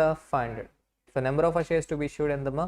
84,240 షేర్స్. సెకండ్ పార్ట్ అయిపోయింది. నెక్స్ట్ పార్ట్ ఏంటమ్మా, ఈ 84,240 షేర్స్ నువ్వు XY లిమిటెడ్ షేర్ హోల్డర్స్కి ఇస్తావు కదా, వాళ్ళకి ఎలా అలొకేట్ చేయాలి? దానిలో ఫుల్లీ పేడప్ ఉన్నాయి, పార్ట్లీ పేడప్ ఉన్నాయి. నేనేం చేస్తా? Equivalent number of fully paid up shares calculate చేయాలి. Equivalent number of fully paid up shares 20 lakh shares ఏమో ఫుల్లీ పెయిడ్, 10 lakh షేర్స్ ఏంటి 50% పెయిడ్. సో అంటే equivalent number of fully paid shares ఎంత అవుతాయి? 25 lakhs కదా. 10 lakh షేర్స్ పార్ట్లీ పేడప్ అంటే that is equivalent to 5 lakhs fully paid. So that's ఎంత తీసుకుందాం? 20 lakhs plus 10 lakhs into 50%, 25 lakhs. Allocation of shares to fully paid equity share holders ఎంతమ్మా? 84,240 into 20 lakhs divided by 25 lakhs ఎంతమ్మా? 67,392 shares వెళ్తాయి. ఎవరికి? Fully paid వాళ్ళకి. Partly paid వాళ్ళకి ఎంత?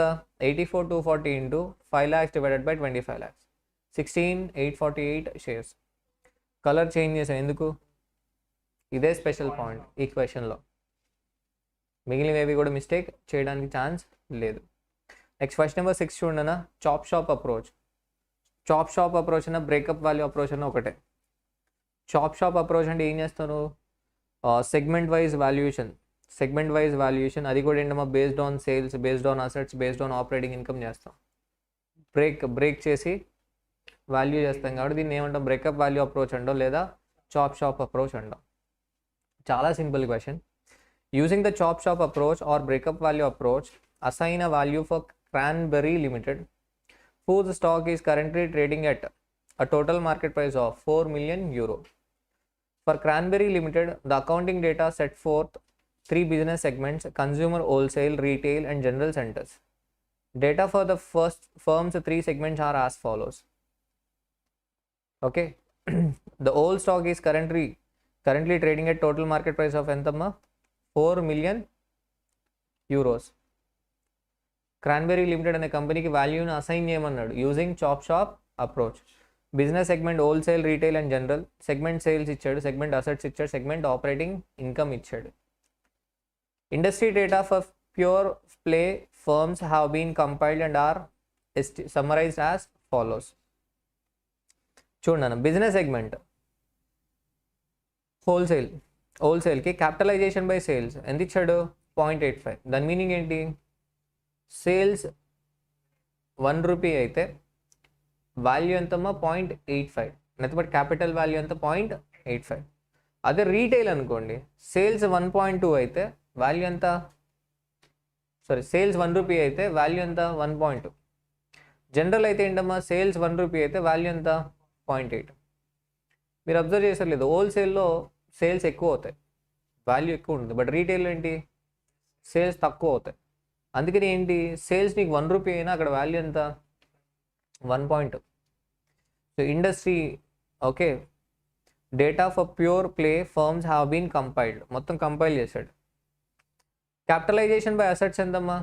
Retail అయినా హోల్సేల్ అయినా ఏదైనా కానీ 1 రూపీ అసెట్స్ అయితే క్యాపిటల్ వాల్యూ ఎంత?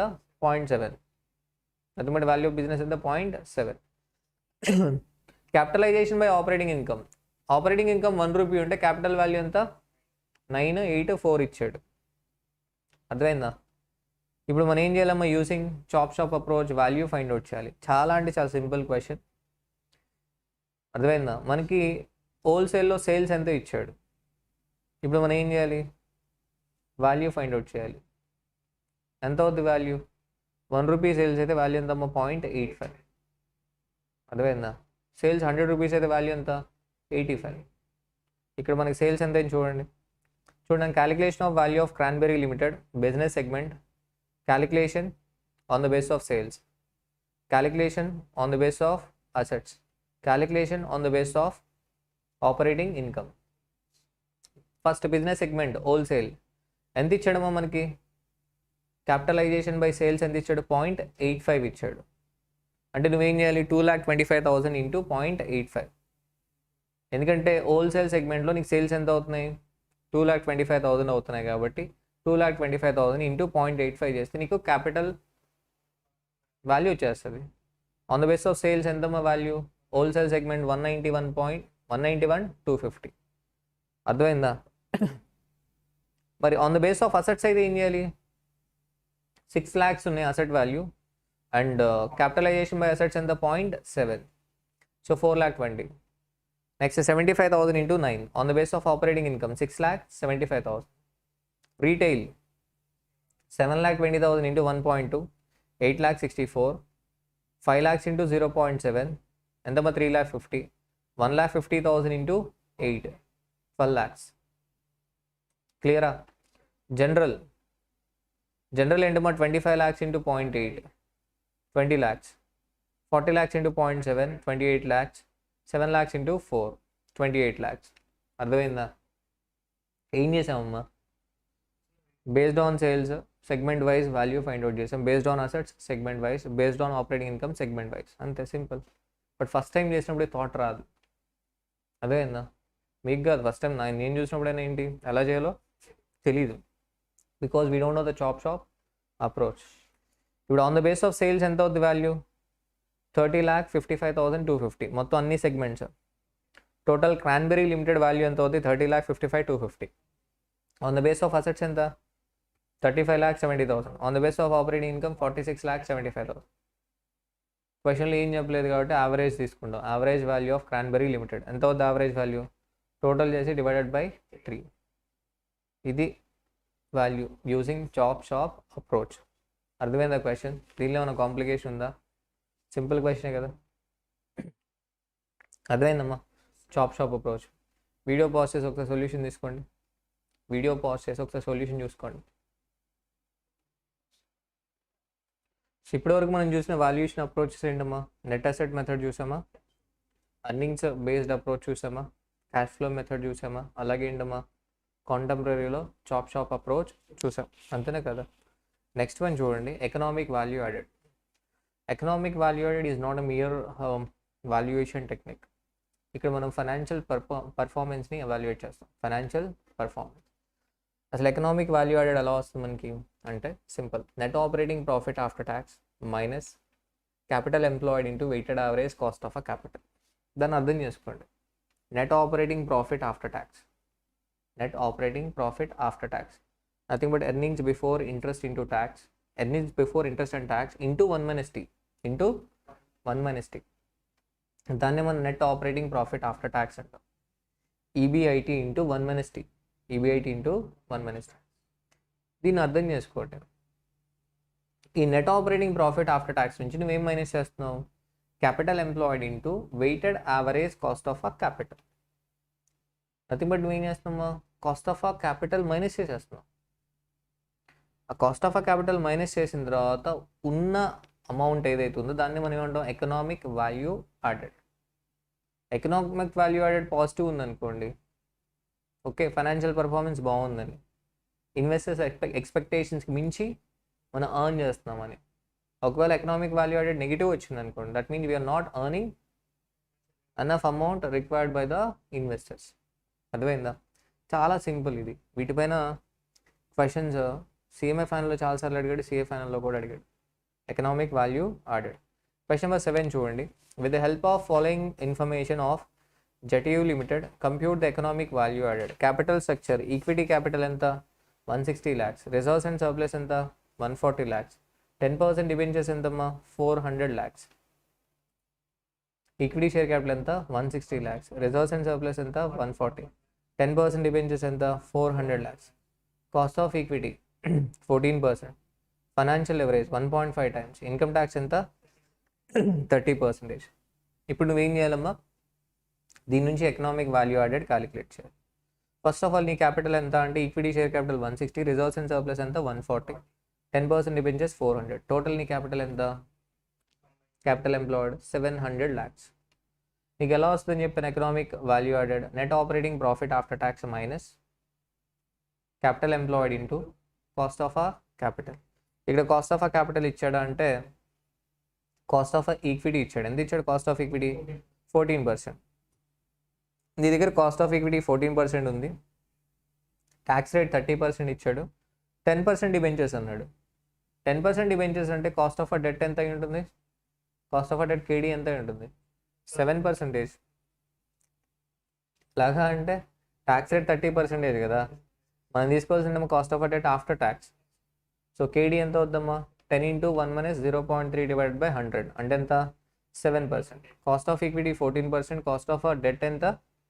7%. వెయిట్స్ ఎలాగో ఉన్నాయి, వెయిట్స్ ఉన్నాయా లేవా? వెయిట్స్ ఎంతమ్మా? ఈక్విటీ వచ్చేసరికి ఈక్విటీ వెయిట్ ఎంత? 300 lakhs divided by 700. డెట్ ఎంత? 400 divided by 700. అలా మనం ఏం చేయొచ్చు? Cost of a capital find out చేయొచ్చు. అంటే మన దగ్గర క్యాపిటల్ ఎంప్లాయిడ్ ఉంది, కాస్ట్ ఆఫ్ ఆ క్యాపిటల్ మనం క్యాలిక్యులేట్ చేస్తాం. లెఫ్ట్ సైడ్ ఏం కావాలి నీకు? ఈబీఐటీ ఇంటూ 1 - ట్యాక్స్ రేట్ ఎలాగో ఉంది కాబట్టి 1 - ఓకే. ఇంకేం కావాలి? ఈబీఐటీ కావాలి. మరి ఈబీఐటీ ఇచ్చాడు క్వశ్చన్లో? ఇవ్వలా. కానీ ఫైనాన్షియల్ లెవరేజ్ ఇచ్చాడు 1.5 times. చూసారా? బేసిక్ కాన్సెప్ట్స్ రాకపోతే కష్టం. ఫైనాన్షియల్ లెవరేజ్ ఫార్ములా గుర్తుందా? లేదు కదా. ఈబీఐటీ డివైడెడ్ బై ఈబీటీ తెలుసు కదా. Financial leverage EBIT divided by EBT. It denotes the percentage change in EPS. percentage change in EPS with respect to change in percentage change in with respect to percentage change in EBIT. EBIT 1% change అయితే EPS ఎంత percentage change అవుద్ది అది denote చేస్తుంది financial leverage. ఎంత ఇచ్చాడు financial leverage? 1.5 times. So financial leverage formula ఏంటమ్మా? EBIT divided by EBT. అదేంటి master, మనకి EBIT తెలియదు, EBT కూడా తెలియదు కదా. కానీ నువ్వు EBITని ఎలా రాయొచ్చు? ఈబీటీ ప్లస్ ఇంట్రెస్ట్ అని రాయొచ్చు కదా. లేదా ఈబీటీని ఎలా రాయొచ్చు? ఎర్నింగ్స్ బిఫోర్ ట్యాక్స్ని ఎలా రాయొచ్చు? EBIT minus interest. Income statement గుర్తుందా? Sales minus variable cost contribution minus fixed cost EBIT. EBIT minus interest earnings before tax. So నీ ఫార్ములా ఏంటి? Financial leverage formula EBIT divided by EBT. ఇప్పుడు నువ్వు ఈబీటీని ఎలా రాయొచ్చు? EBIT minus interest.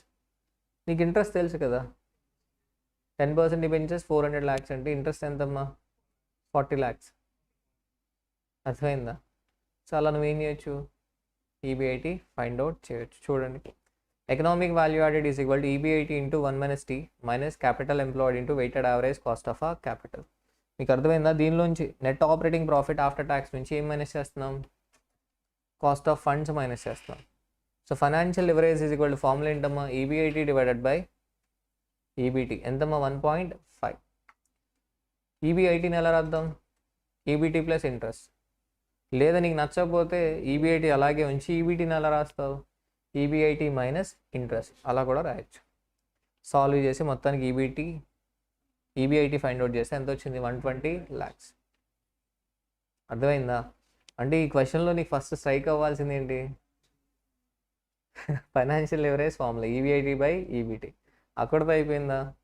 Next strike అవ్వాల్సింది ఏంటమ్మా, ఈబీఐటీని ఎలా రాయాలి లేదా ఈబీటీని ఎలా రాయాలి, అది స్ట్రైక్ అవ్వాలి. అంటే ఒక ఫ్లో అర్థమైందా, కేఈ ఇచ్చాడు, ఇంట్రెస్ట్ రేట్ ఇచ్చాడు.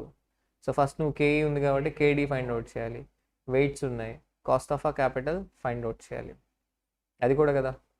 So calculation of weighted average cost of capital, source amount proportion specific cost proportion into specific cost. Source and equity share capital amount 160, proportion 0.23, specific cost 14%. ఎంత అవుతాం ఇది 3.22. అర్థమైందా? Reserves and surplus 140, proportion 0.2, 14%. ఎంతమ్మా 2.8%.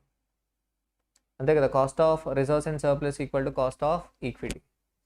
మీకు ఎగ్జాక్ట్గా answer రావాలంటే 300 lakhs divided by 700 lakhs into 14% చేయండి. అప్పుడేంటమ్మా ఎగ్జాక్ట్గా ఎంత వస్తుంది, ఇది 6% వస్తుంది టోటల్. అర్థమైందా నేను చెప్పింది?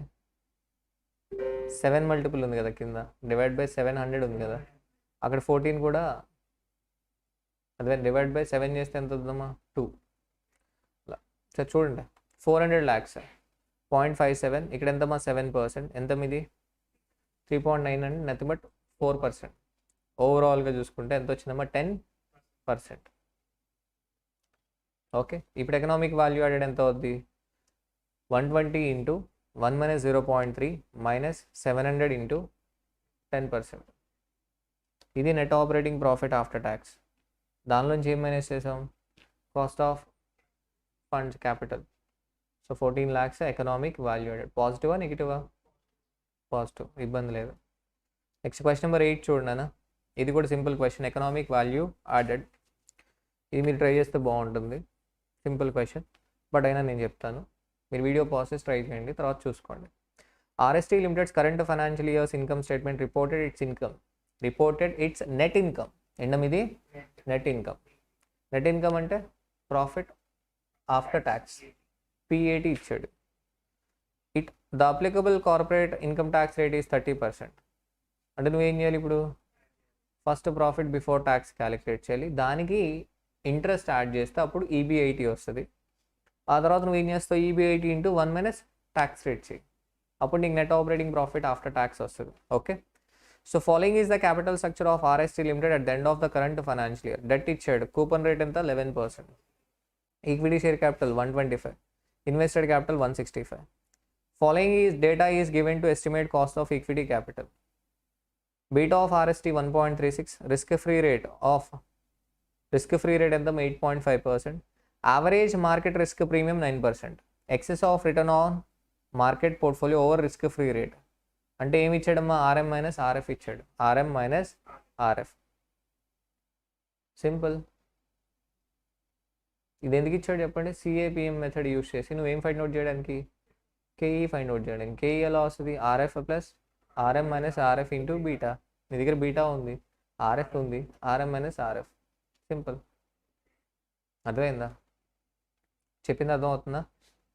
సో కేఈ ఫైండ్ అవుట్ చేస్తావు, కేడీ ఎంత అవుద్దమ్మా 7.7, 30% ట్యాక్స్ రేట్ కాబట్టి 11 ఇంటూ 1 - 0.3 డివైడెడ్ బై 100 ఎంతమ్మా 7.7. ఓకే, కేఈ ఎంత అవుతుంది 8.5% ప్లస్ 1.36 ఇంటూ 9%. స్ట్రైట్ అవే RM - RF ఇచ్చాడు, ఇక్కడ మిస్టేక్ జరిగే ఛాన్స్ ఉండదు. ఆర్ఎం అనుకునే ఛాన్స్ ఉంది. ఇచ్చింది మార్కెట్ రిటర్న్ కాదు, మార్కెట్ రిస్క్ ప్రీమియం. ఇచ్చింది ఆర్ఎం మైనస్ ఆర్ఎఫ్. నేను ఆ మిస్టేక్ చేశాను సిఎంఏ ఫైనల్లో. క్వశ్చన్లో ఇచ్చింది ఆర్ఎం మైనస్ ఆర్ఎఫ్ అయితే నేనేమనుకున్నా కంగారులో ఆర్ఎం అనుకుని చేశాను. Okay, all India 17th rank వచ్చింది. ఒకవేళ నేను అది కూడా ఆర్ఎం మైనస్ ఆర్ఎఫ్ అనుకుని చేస్తుంటే ఏమైంది, ఒక ర్యాంక్ 1 or 2 ర్యాంక్స్ ఏంటి మా ముందుకు వెళ్ళేవాడు. అర్థమైందా? సో ఎగ్జామ్ అయిపోయిన వెంటనే వెలిగేసింది బుర్ర, ఇంత చిన్న మిస్టేక్ చేసామా అని. అందుకే మీరు చేయకండి. Required estimate weighted average cost of capital, estimate economic value added. Simple. ఏం చేద్దాం? కాస్ట్ ఆఫ్ డెట్ ఎంతమ్మా? 7.7. కాస్ట్ ఆఫ్ ఈక్విటీ ఇదే కదా, 20.74. Weighted average cost of capital, source, amount, proportion, specific cost, ఇవేనా? సో ఎంత వచ్చిందమ్మా? 17.6104%. ఇదే కదా ఫస్ట్ పార్ట్. నెక్స్ట్ ఏంటి? Calculation of economic value added, particulars amount, PAT ఇచ్చాడు. నెట్ ఇన్కమ్ అంటే profit after tax 25 lakhs. Profit before tax ఏమవుతుంది? 25 lakhs divided by 70%. Add interest, దీనికి ఇంట్రెస్ట్ యాడ్ చేయాలి 4,40,000. ఇప్పుడు వచ్చింది ఏంటమ్మా? ఈబీఐటి. ఇప్పుడు ఎకనామిక్ వాల్యూ యాడెడ్ ఎలా వస్తుంది? EBIT into 1 minus tax rate minus capital employed into weighted average cost of a capital. చేస్తే నెగిటివ్ వచ్చింది. ఎంత? 97,716. Poor performance. అంతేనా కదా? ఓకే, క్లియర్ అమ్మా? సొల్యూషన్ అర్థమైందా? ఇప్పుడు క్వశ్చన్ నెంబర్ 9 చూడండి. క్వశ్చన్ నెంబర్ 9 సిఎంఏ ఫైనల్లో అడిగాడు ఆల్రెడీ. 12 మార్క్స్కి అడిగాడు. సిఏ ఫైనల్కి చూడండి, ఇది question number 9. Simple. The following information is given for 3 companies that are identical except for their capital structure. Total invested capital, debt asset ratio. Debt asset ratio ఇచ్చాడమ్మా 0.8, 0.5, 0.2. అంటే equity ఎంత ఉంటుంది? 0.2, 0.5 and 0.8. Orange, grape and apple 3 companies ఇచ్చాడు. Debt asset ratio అంటే asset 1 rupee ఉంటే debt ఎంత? 0.8. Shares outstanding, pre tax cost of a debt, cost of a equity, operating income, EBIT, net income ఇచ్చాడు. ఇక్కడ ఈ question framing తప్పు ఉంటుందమ్మా. మీరు ఈ ఈబీఐటి తీసుకొని చేస్తే ఒక ఆన్సర్ వస్తుంది, ఈ నెట్ ఇన్కమ్ తీసుకొని చేస్తే ఇంకో ఆన్సర్ వస్తుంది. సో ఇగ్నోర్ చేయండి. అర్థమైందా? The tax rate is uniform, 35% in all cases. Compute the weighted average cost of capital for each company. Weighted average cost of a capital calculate చేయమన్నాడు. చేయొచ్చా? చాలా సింపుల్. కాస్ట్ ఆఫ్ ఈక్విటీ ఇచ్చాడు, pre tax cost of debt ఇచ్చాడు. మనం ఏం చేయాలమ్మా? After tax calculate చేయాలి అంతే. ట్యాక్స్ రేట్ 35% ఇచ్చాడు. Next compute economic value added for each company. చేయొచ్చు ఎకనామిక్ వాల్యూ యాడెడ్. ఈబీఐటీ ఉంది మన దగ్గర, ఇంటూ 1 minus t. మైనస్ ఏంటమ్మా? Capital employed into weighted average cost of a capital. Based on EVA which company would be considered for best investment, give reasons. EVA ఎక్కువ ఉండాలి, తక్కువ ఉండాలా? ఎక్కువ ఉండాలి. ఎకనామిక్ వాల్యూ యాడెడ్ పాజిటివ్ ఉండాలి and వీలైనంత ఎక్కువ ఉండాలి.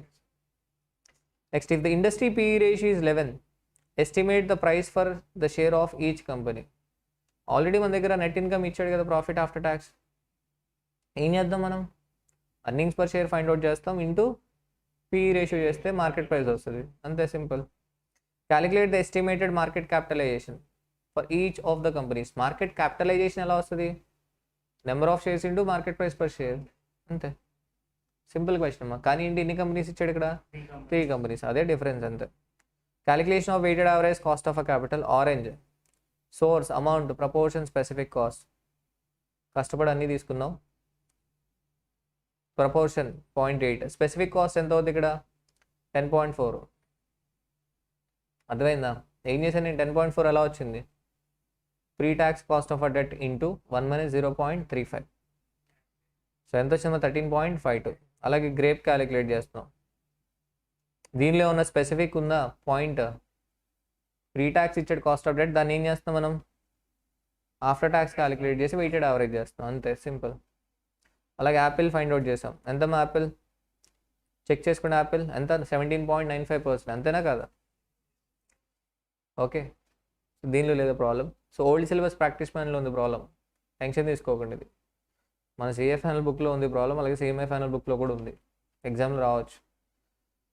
Next calculation of EVA for each company, EVA of each company ఎలా వస్తుంది? ఈవీఐటీ into 1 minus t minus capital employed into weighted average cost of a capital. Orange EVA ఇంతేనా?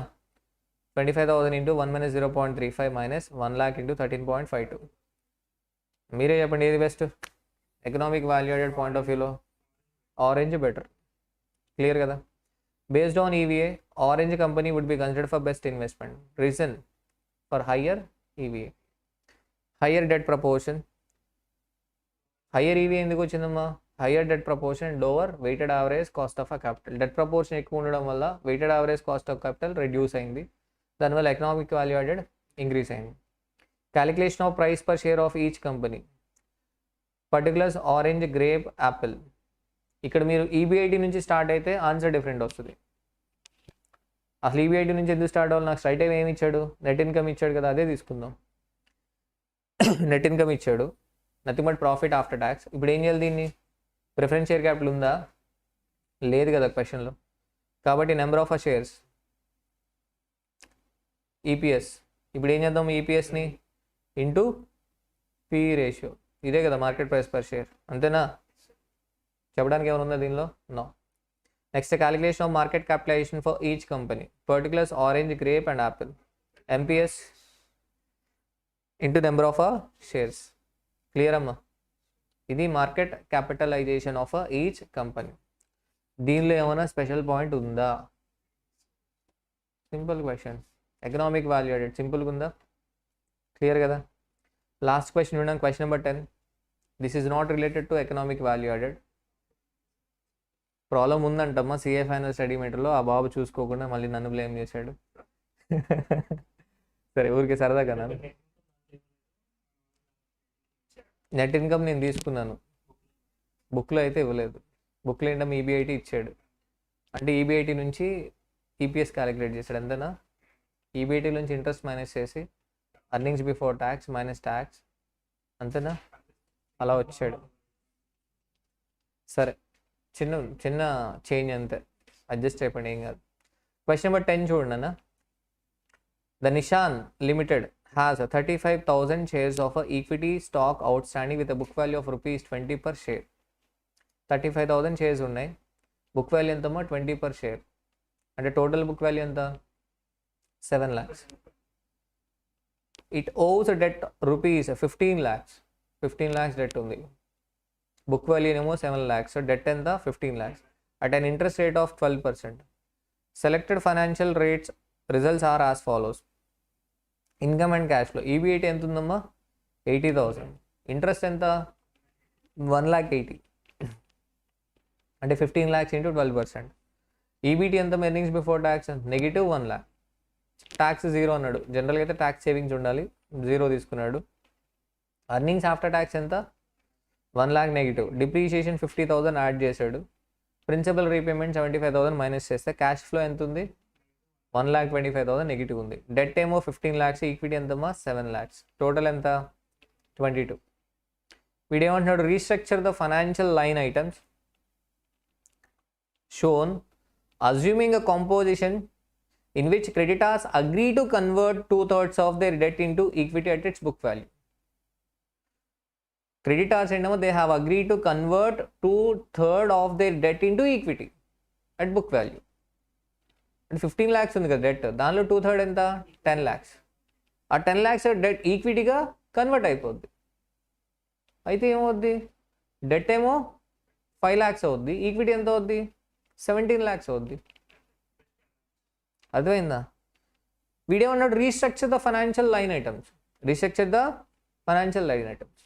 Assume Nishan will pay tax at the rate of 15% on income after the restructuring.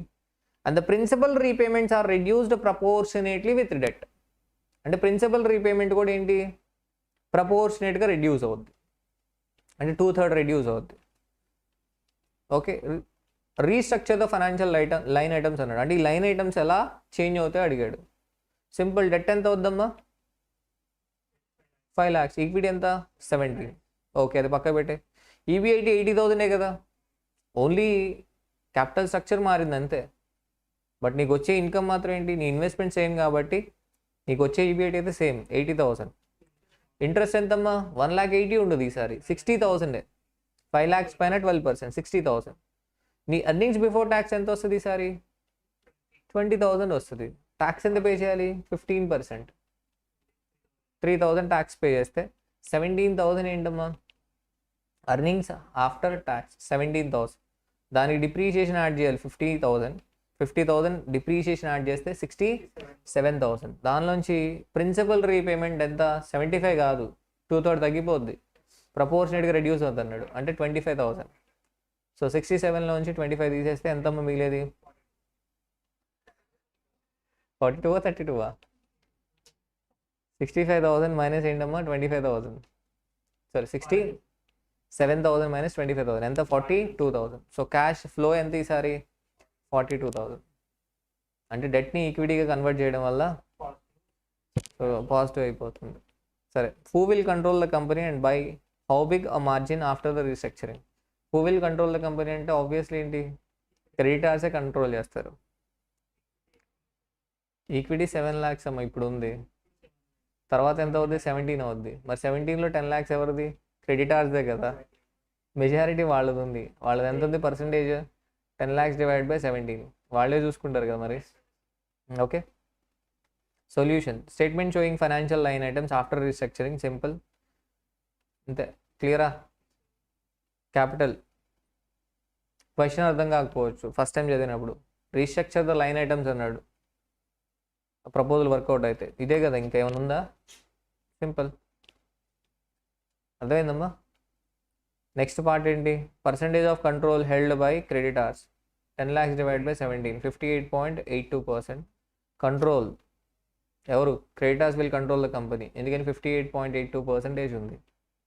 అర్థమైందా? With this we have completed corporate valuation. So మనం ఇక్కడ క్లాస్లో 10 problems discuss చేసాం. ఓవరాల్గా ఎన్ని ఉన్నాయి questions? 21 questions ఉన్నాయి. అంటే మీరు ఇంకా చేయాల్సిన క్వశ్చన్స్ ఎన్ని ఉన్నాయి? 11 ప్రాబ్లమ్స్ ఉన్నాయి. అర్థమైందా? ఆ 11 ప్రాబ్లమ్స్ మీరు ట్రై చేయండి. ప్రయారిటీ బేసిస్లో మీరు ఏం చేస్తారు? నేను క్లాస్లో చెప్పిన ప్రాబ్లమ్స్ చేయండి ప్రయారిటీ బేసిస్లో. వీడియో ఏం చేస్తారమ్మా? చూడండి, 2 times చూడండి. నాకేదో వస్తుందని కాదు, ఎక్కువసార్లు వింటే బెటర్. లేదు సార్ మాకు ఆల్రెడీ పర్ఫెక్షన్ వచ్చింది అనుకోండి, దయచేసి ఎక్కువ ప్రాబ్లమ్స్ ట్రై చేయడం మానేయండి. ఫస్ట్ ఏంటమ్మా, ICAI study material questions practice చేయండి. ఎందుకు నేను చెప్తున్నా అంటే, ఈ వీడియో చూసేవాళ్ళు ఎవరు కూడా నా దగ్గర గూగుల్ డ్రైవ్ క్లాసులు తీసుకునే వాళ్ళు అయితే కాదు కదా. ఒకవేళ నా దగ్గర క్లాసెస్ తీసుకున్న వాళ్ళు అయితే మేబీ వాళ్ళకు ఒక మెటీరియల్ ఇచ్చి ఉండను, ఆ మెటీరియల్ చేస్తే చాలు. మోస్ట్లీ నాకు తెలిసి ఈ వీడియో క్లాసెస్ చూసే వాళ్ళందరూ కూడా ఏంటి, ఎక్కడెక్కడో కోచింగ్ తీసుకుని ఉంటారు, బల్క్ మెటీరియల్స్ ఇచ్చి ఉంటారు వాళ్ళందరూ కూడా, ఫ్యాకల్టీస్ అందరూ కూడా. ఆ మెటీరియల్ చూసిన వెంటనే మీకేంటి మే కాదు నవంబర్ రాద్దాం అనిపించుంటుంది, అందుకని ఈ క్లాస్ చూస్తున్నారు, అవునా కదా. అలాంటప్పుడు మళ్ళీ ఇక్కడ కాన్సెప్ట్స్ నేర్చుకొని, సబ్జెక్ట్ నేర్చుకొని, అన్నీ నేర్చుకొని, మళ్ళీ నేను చెప్పింది వినకుండా, నేను చెప్పిన అప్రోచ్ ఫాలో అవ్వకుండా, మళ్ళీ నేను బల్క్ మెటీరియల్ లేదా ఎక్కువ ప్రాబ్లమ్స్ చేస్తానంటే ఏమవుద్ది? అర్థమైందా? మళ్ళీ నేను పెట్టిన ఎఫర్ట్స్ అన్నీ కూడా వేస్ట్ అవుతాయి, మీరు పెట్టిన ఎఫర్ట్స్ కూడా వేస్ట్ అవుతాయి. అర్థమైందా? ఇండివిజువల్ సబ్జెక్ట్ కోచింగ్ ఇచ్చినప్పుడు ఏ ఫ్యాకల్టీ అయినా స్టూడెంట్కి 97, 100 రావాలని కోరుకుంటారు. ఎందుకు? మిగిలిన సబ్జెక్ట్ ఎలా అయినా పోనివ్వండి, నా సబ్జెక్ట్లో మాత్రం 97, 100 రావాలని చెప్పి బల్క్ మెటీరియల్స్ ఇస్తారు, ఎక్కువ చెప్తారు. ఎందుకని ఒక ఫ్యాకల్టీ పేరు ఎప్పుడు వస్తుంది? 97, 100, 90 వస్తే అప్పుడే నువ్వు వెళ్ళి మామూలు కాదురా మా ఫ్యాకల్టీ అని చెప్తావు, అవునా కదా. అందుకని ఫోకస్ అంతా ఏంటి? 500 మెంబర్స్ ఉన్నారనుకోండి క్లాస్లో, ఒక 10 మందికి 20 మందికి 90s వచ్చినా చాలు. కానీ మనం ఇక్కడ 500 మెంబర్స్ స్టూడెంట్స్లో 80% యావరేజ్, అర్థమవుతుందా? యావరేజ్ స్టూడెంట్స్ ఉంటారు.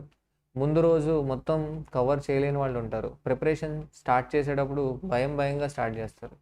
కాబట్టి నేను చెప్పేది ఏంటమ్మా, సిన్సియర్ సజెషన్ ఏంటంటే, మా దగ్గర బల్క్ మెటీరియల్ ఉంది సార్ SFM, నేను ఏం చేయాలో తెలియట్లేదు సార్ అంటే, ICAI స్టడీ మెటీరియల్ మన క్లాసెస్ విందాం. ICAI స్టడీ మెటీరియల్ ఉన్న ప్రతి ఒక్క క్వశ్చన్ని త్వరగా ప్రాక్టీస్ చేయి. నేను త్వరగా ప్రాక్టీస్ చేశాను సార్, పర్ఫెక్ట్ అయిపోయాను నేను, అర్థమైందా అనుకుంటే అప్పుడు ఏం చేస్తావు? లా, ఆడిట్, FR చదువుకో. పాస్ట్ పేపర్లో అన్ని కవర్ స్టడీ మెటీరియల్ నుంచి వచ్చాయి. పాస్ట్ పేపర్లు అన్నీ కూడా నువ్వు చేయకపోయినా పర్లా. MTPలు వద్దు, MTPలు RTPలు అవన్నీ కూడా వాటికన్నా ముందు ఏం చేస్తావు? ఎస్ఎఫ్ఎం ఒకటి ఎగ్జామ్షన్ చేంజ్ చేసుకుంటావు నువ్వు, మళ్ళీ నవంబర్లో రాసుకుంటే ఏంది. సో యాక్చువల్లీ నా సజెషన్ అయితే ఏంటి, నువ్వు ఎస్ఎఫ్ఎం ఒకటే రాసుకుంటే నాకే మంచిది కదా, నువ్వు 90-95 తీసుకొస్తావు, నా గూగుల్ డ్రైవ్ క్లాసెస్ ఎక్కువ సేల్ అవుతాయి అంతేనా. బట్ నేనైతే అది ఎక్స్పెక్ట్ చేయట్లా. నువ్వేం చేస్తావు, స్టడీ మెటీరియల్ త్వరగా పిచ్చ పర్ఫెక్ట్ అయిపోయిన తర్వాత నువ్వేం చేస్తావు అమ్మా, మిగిలిన సబ్జెక్టులు చదువుకో, ఎఫ్ఆర్, ఆడిట్ అండ్ లా చదివి అవి కూడా మీ సార్ మీ ఫ్యాకల్టీ ఎవరైతే ఇచ్చారో మెటీరియల్ అంతా పర్ఫెక్ట్ అయిపోయిన తర్వాత అప్పుడు ఏం చేస్తావు, ఇంకా టైం ఉంటే గ్రూప్ 2 రాసుకోయా. అది కూడా అయిపోయింది అనుకోండి, అది కూడా మొత్తం మీ ఫ్యాకల్టీ ఇచ్చిన మెటీరియల్ అంతా పర్ఫెక్ట్ అయిపోయావు అనుకోండి, అప్పుడు ఏం చేస్తావు, అప్పుడు కావాలంటే ఎంటీపీలు ఆర్టీపీలు ఎక్స్ప్లోర్ చేయి. అర్థమైందా, ఈలోపు మే అయిపోతుంది, అవసరం మనకి ఏంది. ఏం చేస్తారమ్మా ప్రశాంతంగా. ఓకే, ఫస్ట్ ఎప్పుడు కూడా ప్రిపరేషన్ స్టార్ట్ చేసే ముందు స్కోప్, ఆడిట్ చేసే ముందు స్కోప్ ఒకటి చూసుకుంటాం కదా, అలాగే మన ప్రిపరేషన్ స్టార్ట్ చేసే ముందు స్కోప్, నేను ఈ బుక్కే చదవాలి, ఇదే చదవాలి, ఇంకా లాస్ట్ వరకు మార్చకూడదు, ఇదే చదవాలని ఒక డిసైడ్ అవ్వు. అర్థమైందా, చక్కగా ఐసీఎస్ఎఫ్ఎం స్టడీ మెటీరియల్ ఒకటి ఇచ్చారు కదా, అది చదువు. నేను చెప్తుంది నా దగ్గర క్లాసెస్ తీసుకోకపోయి ఉంటే. అర్థమైందా, లేదు అర్థమైందా లేదు కొంతమందికి ఏంటి స్టడీ మెటీరియల్ చేస్తే అదొక కాన్ఫిడెన్స్ కాబట్టి ఐసీఎస్ స్టడీ మెటీరియల్ చేయండి ముందు. ఓకేనా, అది చేస్తే చాలు. నా మాటలు నమ్మకపోతే మీరు ఏం చేస్తారు, ఐసీఎస్ స్టడీ మెటీరియల్ పక్కన పెట్టుకొని పాస్ట్ పేపర్స్ పక్కన పెట్టుకొని క్వశ్చన్స్ వచ్చాయో లేదా కంపేర్ చేయండి. బట్ అలా కంపేర్ చేయాలంటే ఫస్ట్ మీకు సబ్జెక్ట్ నాలెడ్జ్ ఉండాలి కదా, అందుకోసం అన్ని క్లాసెస్ వినండి. అన్ని క్లాసులు వినేసిన తర్వాత ఏ క్వశ్చన్ ఏ చాప్టర్ తెలియాలి కదా. సో దట్స్ వై ఏం చేస్తారమ్మా, అన్ని క్లాసులు వినేసిన తర్వాత మీకు కాన్ఫిడెన్స్ రావడానికి, ఈ క్లాసెస్ మీద కాన్ఫిడెన్స్ రావడానికి ముందు డైరెక్ట్గా పాస్ ఎగ్జామ్ పేపర్ ఏదైనా ర్యాండమ్గా తీసుకొని ఎగ్జామ్ రాసి చూసుకో, అప్పుడు నీకే అర్థం అవుద్ది నేను చెప్పింది ఎగ్జామ్ లెవెల్కి రీచ్ అయిందని. అర్థమైందా, లేదు అప్పటికి కూడా నీకు నువ్వు ఎగ్జామ్ రాసి 60-70 వచ్చాయి, ఏమో నేను ఏదో ఈజీ పేపర్ సెలెక్ట్ చేసుకున్నాను అనిపిస్తే నువ్వేం చేస్తావమ్మా, మళ్ళీ క్వశ్చన్ పేపర్స్ పక్కన పెట్టుకో, స్టడీ మెటీరియల్ పక్కన పెట్టుకో, కంపేర్ చేసుకో. ఈ పనులన్నీ మేము చేసాం కదమ్మా, మీరు ఎందుకు మళ్ళీ చేయడం. కాబట్టి చెప్పింది బ్లైండ్గా ఫాలో అయ్యి ఏం చేస్తారు, సిఏ ఇంటర్ ఆర్ సిఎం ఇంటర్లో చెప్తే బ్లైండ్గా ఫాలో అయ్యేవాళ్ళు, అప్పుడు చిన్నపిల్లలు కదా. ఇప్పుడు ఏంటమ్మా పెద్దవాళ్ళు అయిపోయారు కదా. ఇప్పుడు కూడా ఫాలో అవ్వండి. Okay, thank you all, thank you so much, thank you.